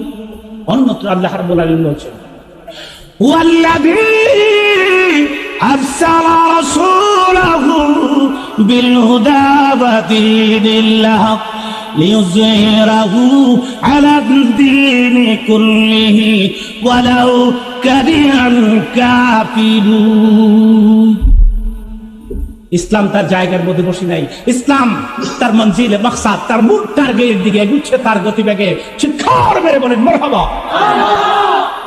সারা দুনিয়া ব্যাপী ইসলামের বিজয় পতাকা একদিন উড়ে যাবে, আপনারা শুনলে খুশি হবেন। আমেরিকাতে বর্তমানে মসজিদের সংখ্যা 9,000-এর ঊর্ধ্বে। কি মনে করলেন মাধবদী এলাকার ভাইরা? 9,000-এর ঊর্ধ্বে আমেরিকাতে মসজিদ। ইংল্যান্ডে কত মসজিদ আমি জিজ্ঞাসা করেছিলাম, তারা আমাকে একটা অঙ্ক দিতে পারেন নাই, তবে বলেছেন হুজুর হাজার হাজার মসজিদ হয়ে গেছে, দাওরায়ে হাদিস পর্যন্ত মাদ্রাসা হয়ে গেছে লন্ডনে। আমাদের মেয়েরা, পুরুষের জন্য আলাদা মাদ্রাসা, মহিলাদের জন্য আলাদা মাদ্রাসা, মেয়েরা বড় বড় মাওলানা হচ্ছে মেয়েরা। আমি সে মাদ্রাসা দেখতে গিয়েছি, ওখানে আমি আলোচনা করেছি। ছেলেদের মাদ্রাসায় গিয়েছি, আলোচনা করেছি। আমি দেখে এসেছি প্রত্যেকটা ক্লাসে, প্রত্যেকটা জামাতে মহিলা, প্রচুর মেয়েরা মাওলানা হচ্ছে। ইংল্যান্ডের মতো দেশে টুমরু আজ হোক অথবা কাল হোক, আমি হয়তো মরে যাব, আমি বাঁচবো না, আপনারা হয়তো বাঁচবেন না, কিন্তু আমি বলে যাচ্ছি, আমার কথা রয়ে গেল দুনিয়ার মানুষের কাছে, বাংলাদেশের জনগণের কাছে আমার কথা রয়ে গেল যে আমি বলছি টুমরু আজ হোক অথবা কাল হোক, এই দেশে ইনশাআল্লাহ ইসলামের পতাকা উড়ে যাবে একদিন। চিৎকার মেরে বলেন মারহাবা, বলেন মারহাবা। মহিলাদের উপরে অত্যাচার করবেন না।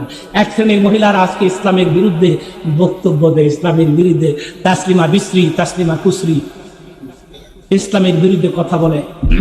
ডক্টর আহমদ শরীফ, দাউদ হায়দার ইসলামের বিরুদ্ধে কথা কয়। ইউনিভার্সিটি পর্যন্ত তারা লেখাপড়া করেছে, গোড়ার দিন লেখাপড়া করেছে। তাসলিমা বলেছে ইসলাম নারীদেরকে ধোঁকা দিয়েছে। কিভাবে? ইসলাম বলেছে যে বোরকার ভেতরে শ্বাস নিঃশ্বাস বন্ধ হয়ে তোমরা মারা যাও। ক্রিটিসাইজ করে ইসলামের সাথে তাসলিমা, ক্রিটিসাইজ করে। ভাইরা, গত বছর আমি ইংল্যান্ডে ছিলাম, এবারও ছিলাম। গতবার আমি ইংল্যান্ডের একটা বক্তৃতায় ছিলাম, তখন তাসলিমা সাংবাদিক সাক্ষাৎকারে বলল পৃথিবীর কোন দেশে আমার জায়গা নাই। কত আফসুস এই লেডিসটা, আফসুস করে কি করে শোনেন, পৃথিবীর কোন দেশে আমার জায়গা হচ্ছে না। বাংলাদেশে তো আমি যেতেই পারবো না, মোল্লাদের যন্ত্রণা। ওই দিন আমি আমার বক্তৃতা বললাম, তাসলিমা মোল্লা বলতে তুমি কাদেরকে টার্গেট করেছো? মসজিদের ইমাম মুয়াজ্জিন, পাগড়িওয়ালা লম্বা কুর্তা বলো, বাংলাদেশের প্রত্যেকটা মুসলমান এক একটা করে মোল্লা। আপনার শুনে খুশি হবেন, যেদিন রাতের অন্ধকারে তাসলিমা আন্তর্জাতিক জিয়া বিমানবন্দর দিয়ে গোপনে পালিয়ে যাচ্ছে, সেদিন ছিল তার গায়ে বোরকা। আল্লাহ বলেন, কিরে বোরকার বিরুদ্ধে জীবন ভর্তি কথা বললি আর লিখলি, আর আজকে আমি আল্লাহ তোর গায়ে বোরকা উঠে ছেড়ে দিলাম, আমার নাম আল্লাহ।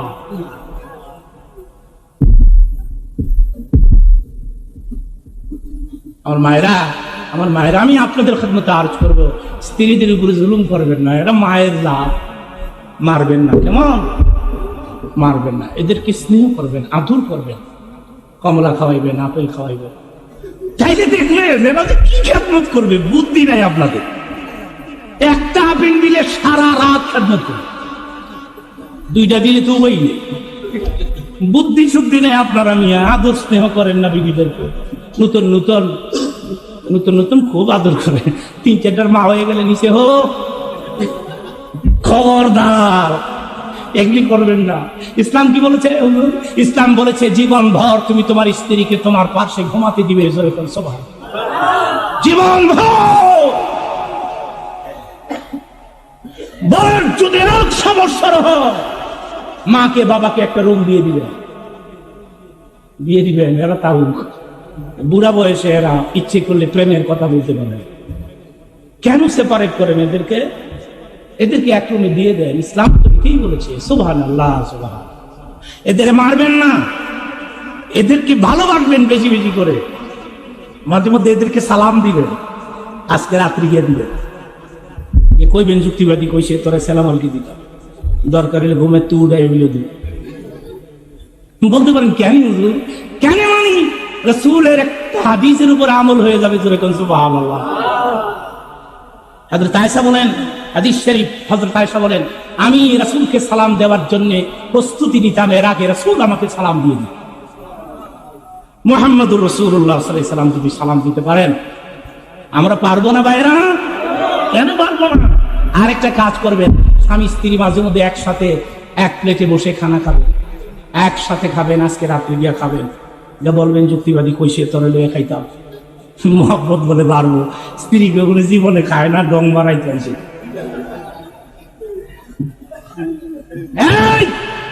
এটাও একটা হাদিসের আলোচনা করছি আমি, ফালতু কোনো কথা নাই। হাদিস শরীফের মধ্যে আসছে, হযরত আয়েশা বলেন, ভালো করে শুনুন হাদিসটা। হযরত আয়েশা বলেন, হাড্ডির টুকরা চাবাইয়া আমি দস্তরখানের মধ্যে রেখে দিতাম। আমি দেখতাম ওই হাড্ডির টুকরাটা উঠাইয়া আমার স্বামী আবার মুখের মধ্যে ঢুকাই দিয়েছে, নিজের মুখে। আরো আস্তে কোন সুবহানাল্লাহ। কি করা যায়?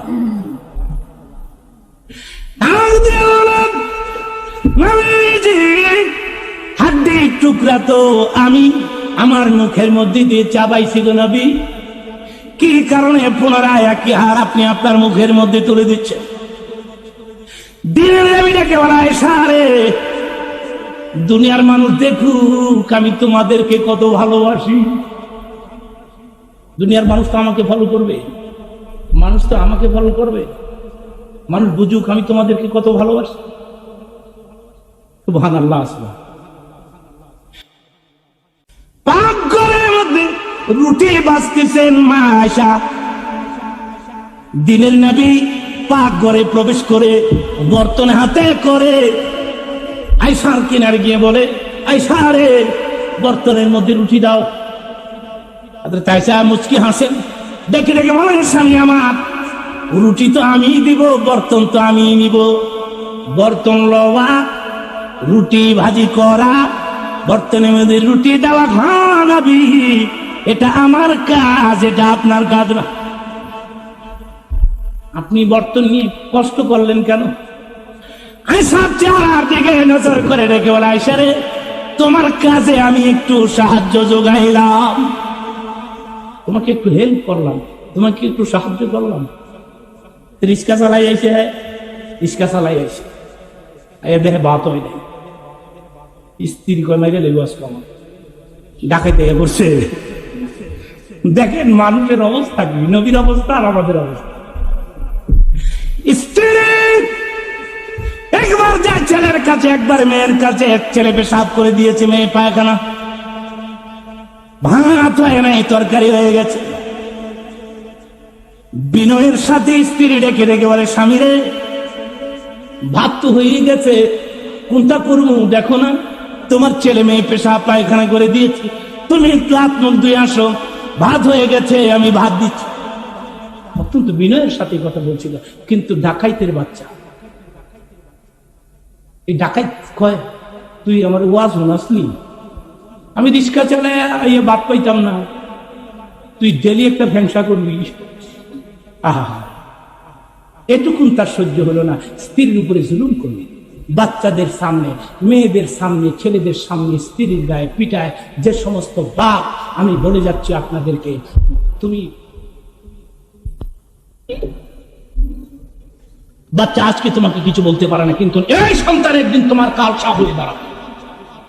একদিন তোমাকে বলবে, আমার মায়ের গায়ে তুই হাত তুলেছিলি, তোকে আমি ছেড়ে দেব না। নিজেরাই সব ধ্বংস করে দিলাম। বাচ্চাদের সামনে স্ত্রীর গায়ে কোনোদিন হাত তুলবেন না। যদি পিটাইতে হয় তাহলে বাচ্চাদের ঘুম পাড়াইয়া, আরেক রমণিয়া, এদিকে গায়ে তোর পিডা মস্ক। বাচ্চাগুলি নষ্ট করেন কেন? ছেলে মেয়েদেরকে ধ্বংস করেন কেন? ও আরেক রমণিয়া পিডায়। যুক্তিবাদী কইছে,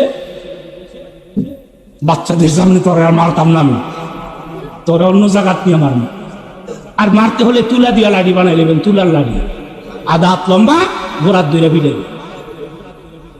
পাগলামি বাদ দেন, পাগলামি বাদ দেন। মাদেরকে বলে গেলাম, স্বামীর অন্তরে যে মানে কোনদিন দুঃখ দিও না। হযরত আলী বের হয়ে গেছে, হযরত আলী বের হয়ে ডাক দিয়ে বলে, ফাতেমা তোর বাবা কই রে? হাসান হুসাইন। মাগো, বাবা কি দেখছি রুমে প্রবেশ করতেছিলেন, কিন্তু তোমার কথা শুনিয়া ফিরত চলে গেছে।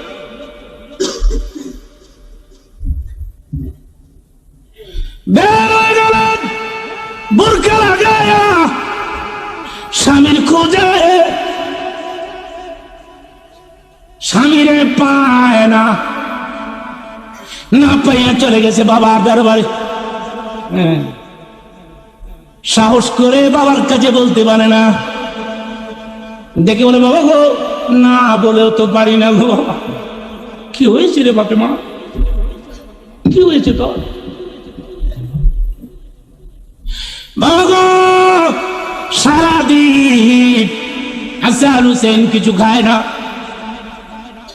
বারবার আমাকে বিরক্তি করে, আমাকে ডিস্টার্ব করে। কিছুক্ষণ আগে বাবা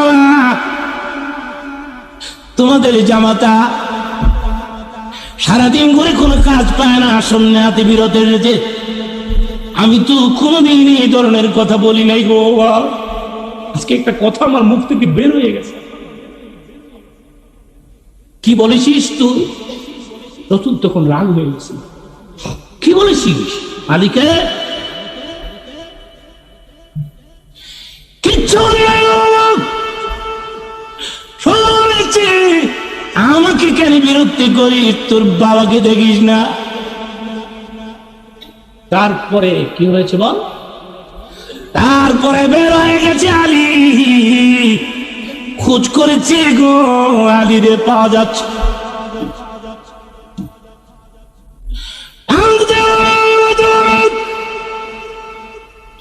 তোর এই কথাই বলি, যদি আমার আলী অন্তরে কষ্ট পেয়ে থাকে রে ফাতেমা, আমি এখনো জানি না সে কষ্ট পাইছি কি পাইছে না, আমি জানি না, তবে আমার কথা তুই শুনে না। তোর এই মন্তব্য যদি আলী কষ্ট পেয়ে থাকে, আর যদি এই মুহূর্তে আলী মারা যায় রে ফাতেমা, মনের বাপ যদি আমার আলী রেখে ফেলে, গর্তের কোন সর্প যদি তাকে ধ্বংসন করে,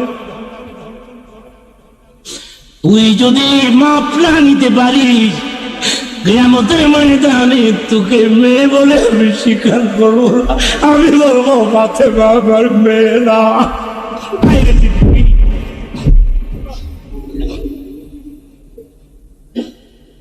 রাসূল তো কারো চেহারা দিকে বিচার করে নাই।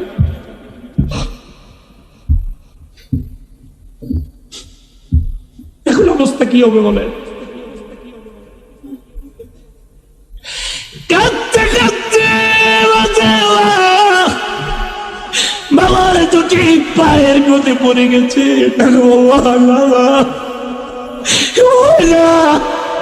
আমাকে অস্বীকার করিও না।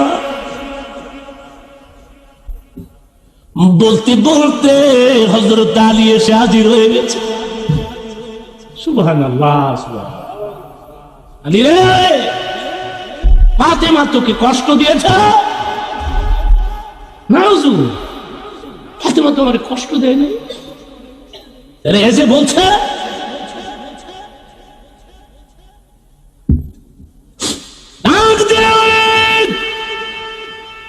সারাদিন করেছে, কোনো কাজ পাই না, কোনদিন ফাতেমা আমার কষ্ট দেয় না। কে বলেছি আমি কষ্ট পেয়েছি? লজ্জায় আমি বের হয়ে গেছি। মুখ কেমনি দেখাবো ফাতেমা রে? একটা দৌড় দিয়ে আলী স্বামীর দুটি পায়ের মধ্যে পড়ে গেছে। স্বামীরে, এই সময় যদি তুমি না আসতা, বনের বাঘ যদি তোমার খেয়ে ফেলতো রে, কিয়ামতের ময়দানে ফাতেমারে কোনদিন পাইতা না।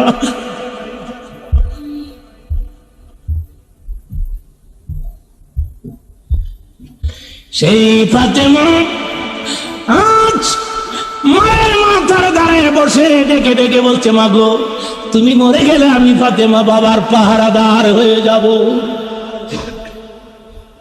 কথা আমাকে শেষ করতে হবে, যেখান থেকে কথা শুরু করেছি সেখানে আমাকে যেতে হবে, সেজন্য আমি ওখানে চলে আসলাম।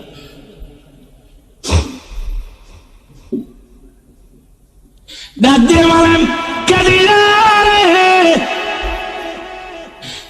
কাদিজা, তোমার মেয়ে আমার পাহারাদার।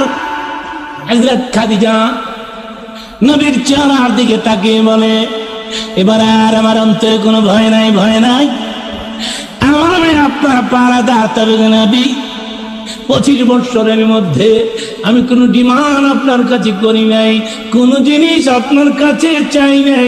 নবীজি আজকে 2টি জিনিস চাবো।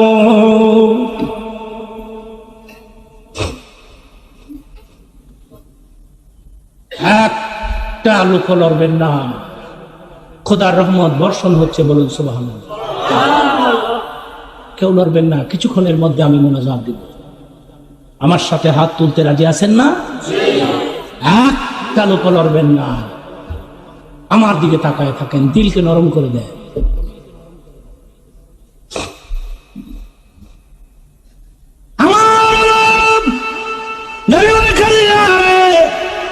কি চাবে তুমি? চাও আমি তোমাকে দিয়ে দেওয়া। খাদিজা রে, তোমার লক্ষ লক্ষ টাকা ইসলাম প্রতিষ্ঠা আমি ব্যয় করেছি, তুমি কিছু চাবে আমার কাছে? কি ডিমান্ড করো?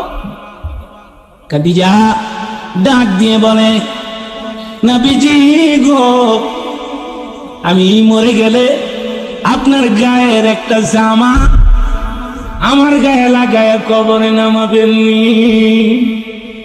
আপনার মুবারক একটি জামা আমি ভিক্ষা চাই না। খাদিজা, আমার জামা? খাদিজা একটা জামা, সাধারণ জামা, কথা দিলাম রে খাদিজা, আমার জামা আমি তোমার গায়ে লাগায় কবরে নামাবো। নবী গো, আমি খুশি হইলাম, এখন আরেকটা আবদার করব। কবর করিয়া লোকেরা সব চলে আসবে 40 কদম দূরে, আপনি আমাকে রেখে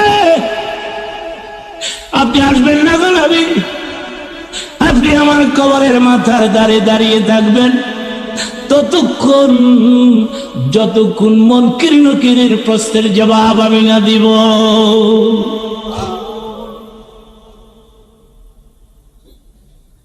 খাদিজা ইন্তেকাল করলেন নিজের জামা গায়ে লাগায়া মক্কাতুল মুকাররমাতে জান্নাতুল মুআল্লার মধ্যে। খাদিজার লাশ নামাই দিলেন, পাথর চাপা দিলেন, সাহাবীরা 40 কদম দূরে গিয়ে দাঁড়াইছে, কিন্তু নবী মাথার কিনার থেকে আসেন।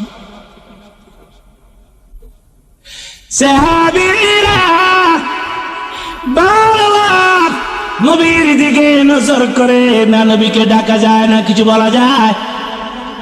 ডাকা যাবে? এসে যান, এসে যান গো নবীজি। আল্লাহ বলেন, এই ক্ষমতা আমি কাউকে দেই নাই।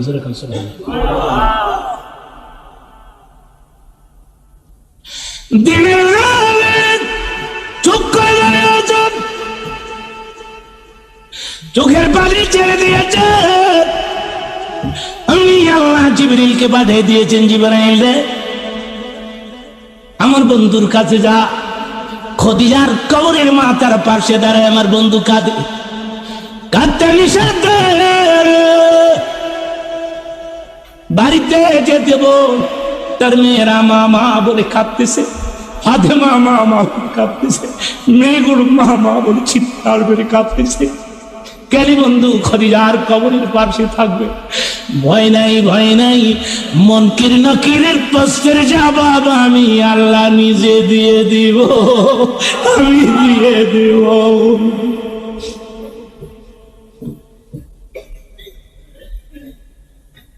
দেশের পরিস্থিতি ভালো না, একটা অনুরোধ করে গেলাম, মিলেমিশে বসবাস করুন।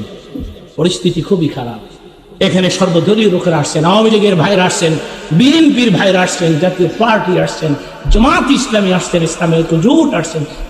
কোন দল করেন আমি জানি না, কিন্তু আমাদের পরিচয় হচ্ছে আমরা মুসলমান।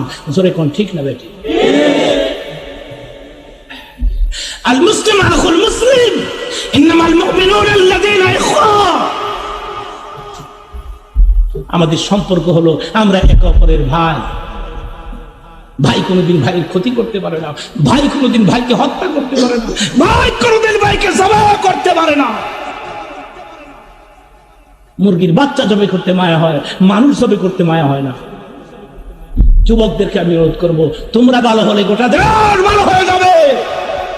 তোমরা মসজিদ মুখী হও, সত্য নামাজ পড়ো, স্ত্রীদেরকে পর্দায় রাখো, মুরব্বীদেরকে আগে সালাম দিয়ে দাও, আলেম ওলামা দেখলে এদের কাছ থেকে দোয়া নাও। পৃথিবী কিন্তু থাকার জায়গা না। জোরে কোন থাকার জায়গা? চেষ্টা করে থাকা যাবে। মরণ থেকে যদি পানাও, মরণ তো মেলায় বেগিরি, যদিও শুধু আকাশ পরে লুকাও সেথায় লাগিয়ে সিঁড়ি। ভাগবেন কই? ভাগার জায়গাটা কই? আসুন আমরা ফিরে আসি, আসুন আমরা মানুষের মতো মানুষ হই। আসুন, সোনার বাংলা বানাতে পারছেন, সোনার মানুষ তো তৈরি করতে পারেন না। সম্মেলন প্রতি বছর ধরে রাখুন। গতবার বোধহয় গতবার হয় নাই, সময় দিতে পারছিলাম না, আমি ব্যস্ততার মধ্যে আমার সাথে যোগাযোগ করা হলো, আমি সময় দিতে পারিনি। এবারও অতি ব্যস্ততার মধ্যে বহু প্রোগ্রাম মাধবী এলাকা থেকে গিয়েছে, কিন্তু একটা প্রোগ্রাম আমি নিতে পারি নাই, এবং সময় আমার হাতে নাইও। কোরবানির আগ পর্যন্ত প্রোগ্রাম বুক হয়ে গেছে, সম্ভব না। এটাই শেষ, এটাই প্রথম। আবার যদি বেঁচে থাকি এ ময়দানে, আগামীতে আবার দেখা হবে। আমি আপনাদেরকে অনুরোধ করব, প্রোগ্রাম যেন নষ্ট না হয়। আমি না আসতে পারলো তাতে কি হয়েছে? বড় বড় আলেম ওলামা আছে, এদেরকে দাওয়াত দিয়ে প্রোগ্রামটা চালিয়ে যাবেন। ফায়দা কি হবে হুজুর? ফায়দা কি হবে তুমি বুঝো না? ফায়দা হবে তো এই গ্রামের যত মুর্দা কবরে পড়ে আছে, এদের কবরের আযাব মাফ হয়ে যাবে। আর কি হবে? মুনাজাতের পরেও 40 দিন পর্যন্ত এই গ্রামে খোদার রহমত বর্ষণ হতে থাকবে। কারেকশনের উপরে কোনো জোর দেওয়া হবে না, আস্তে আস্তে কারেকশন উঠাই দেওয়া হবে। আলহামদুলিল্লাহ বলুন। এইবার বলা হয়েছে হুজুর 5 মিনিট সময় দিবেন, আপনি 5 মিনিট একটু সময় দিবেন। আমরা তো মসজিদের কাজ কমপ্লিট করে ফেলেছি, আমরা মাদ্রাসার কাজ হাত দিয়েছি। মাদ্রাসাটাও যাতে বিল্ডিং করতে পারি, কোনো জোর না। সাল্লাম তাআলা ইব্রাহিম আর ইব্রাহিম ইন্নাকা হামিদুম মাজিদ। জনাব বসারে হোসেন ভাই জি 10,000 টাকা দিয়েছেন। ربنا ظلمنا أنفسنا وإن لم تغفر لنا وترحمنا لنكونن من الخاسرين। আল্লাহ তাআলা 2 দিন ব্যাপী ইসলামী সম্মেলন মনোহরপুর স্কুল ময়দানে শেষ হয়ে গেল রে আল্লাহ। রাত এখন 10টা, একটানা 2 ঘন্টার মতো হয়ে গেল, একটা লোক গাল নাড়ায় না। নবী পাকের জীবনী শুনে শুনে তৃপ্তি মিটে নাই, আরো শুনতে চায়, কিন্তু আল্লাহ সময়ের অভাব। যা কিছু আলোচনা করেছি সবই মিলে আমল করতে পারি, সে তৌফিক তুমি দাও রে আল্লাহ।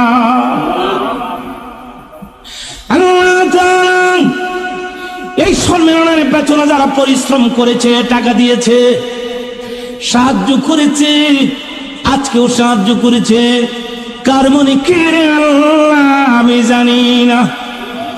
প্রত্যেকের মনের নেক মাকসাদ তুমি পুরা করে দাও আল্লাহ গো। তুমি তো আলিমুম বিজাতি সুদূর, তুমি তো সামিউম বাসীর, তুমি তো গফুরুর রহিম। তুমি মাফ না করলে কার দুয়ারে যাবো গো আল্লাহ? বলো তো, তোমার চাইতে বড় আপন আমাদের কে আছে? শয়তানের ধোঁকায় পড়ে গুনাহ করি, আবার ঘুরে ঘুরে তোমার দুয়ারে আসি, রহমতে তোমার দিকে লাথি মেরে মেরে তারে দিও না। যদি দেও আল্লাহ, কার দুয়ারে আমরা গিয়া দাঁড়াবো?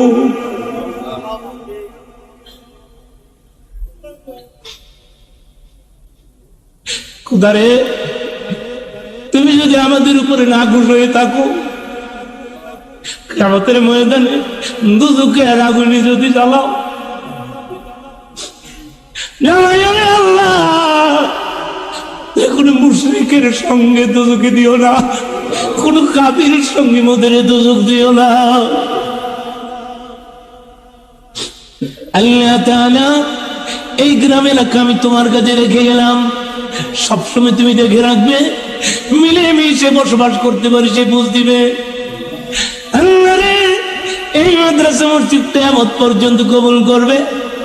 আমি গুনাহগারের নাম শুনিয়া শুনিয়া হাজার হাজার লোক পাগলের মতো ছুটে এসেছে এখানে। এখন বলো তোরে আল্লাহ, কি দিয়ে আমি বিদায় দিব? আমার মধ্যে তো কিছু নাই। অন্তর খুলে আমি দোয়া দিয়ে দিলাম, এদেরকে আপন আপন বাড়িতে তুমি পৌঁছে দিও। আল্লাহ তাআলা, এই বছর যতগুলি মাহফিল নিয়ে ফেলেছি সবগুলো প্রোগ্রামে তুমি আমাকে পৌঁছে দিও সময় মতো। আওয়াজকে আরো সুন্দর করে দাও, বুকের মধ্যে বল দাও, কঠিন কোন রোগ ব্যাধি দিও না, দিও না। বাংলাদেশের সমস্ত হাদি পীর বুজুর্গদের হায়াত বাড়ায় দাও। আল্লাহ তাআলা, আমাদের মা বাপ, দাদা দাদি, নানা নানি আজ যারা এই দুনিয়ার মধ্যে নাই, মা বলে ডাক দেওয়ার মতো কেউ নাই, বাবা বলে ডাক দেওয়ার মতো কেউ নাই। কত লোকের মা মা বলে ডাকে, বাবা বলে মা বলে ডাকে, বাবা বাবা বলে ডাকে। মা বাপ ডাক থেকে আমার চিরবঞ্চিত হয়েছে।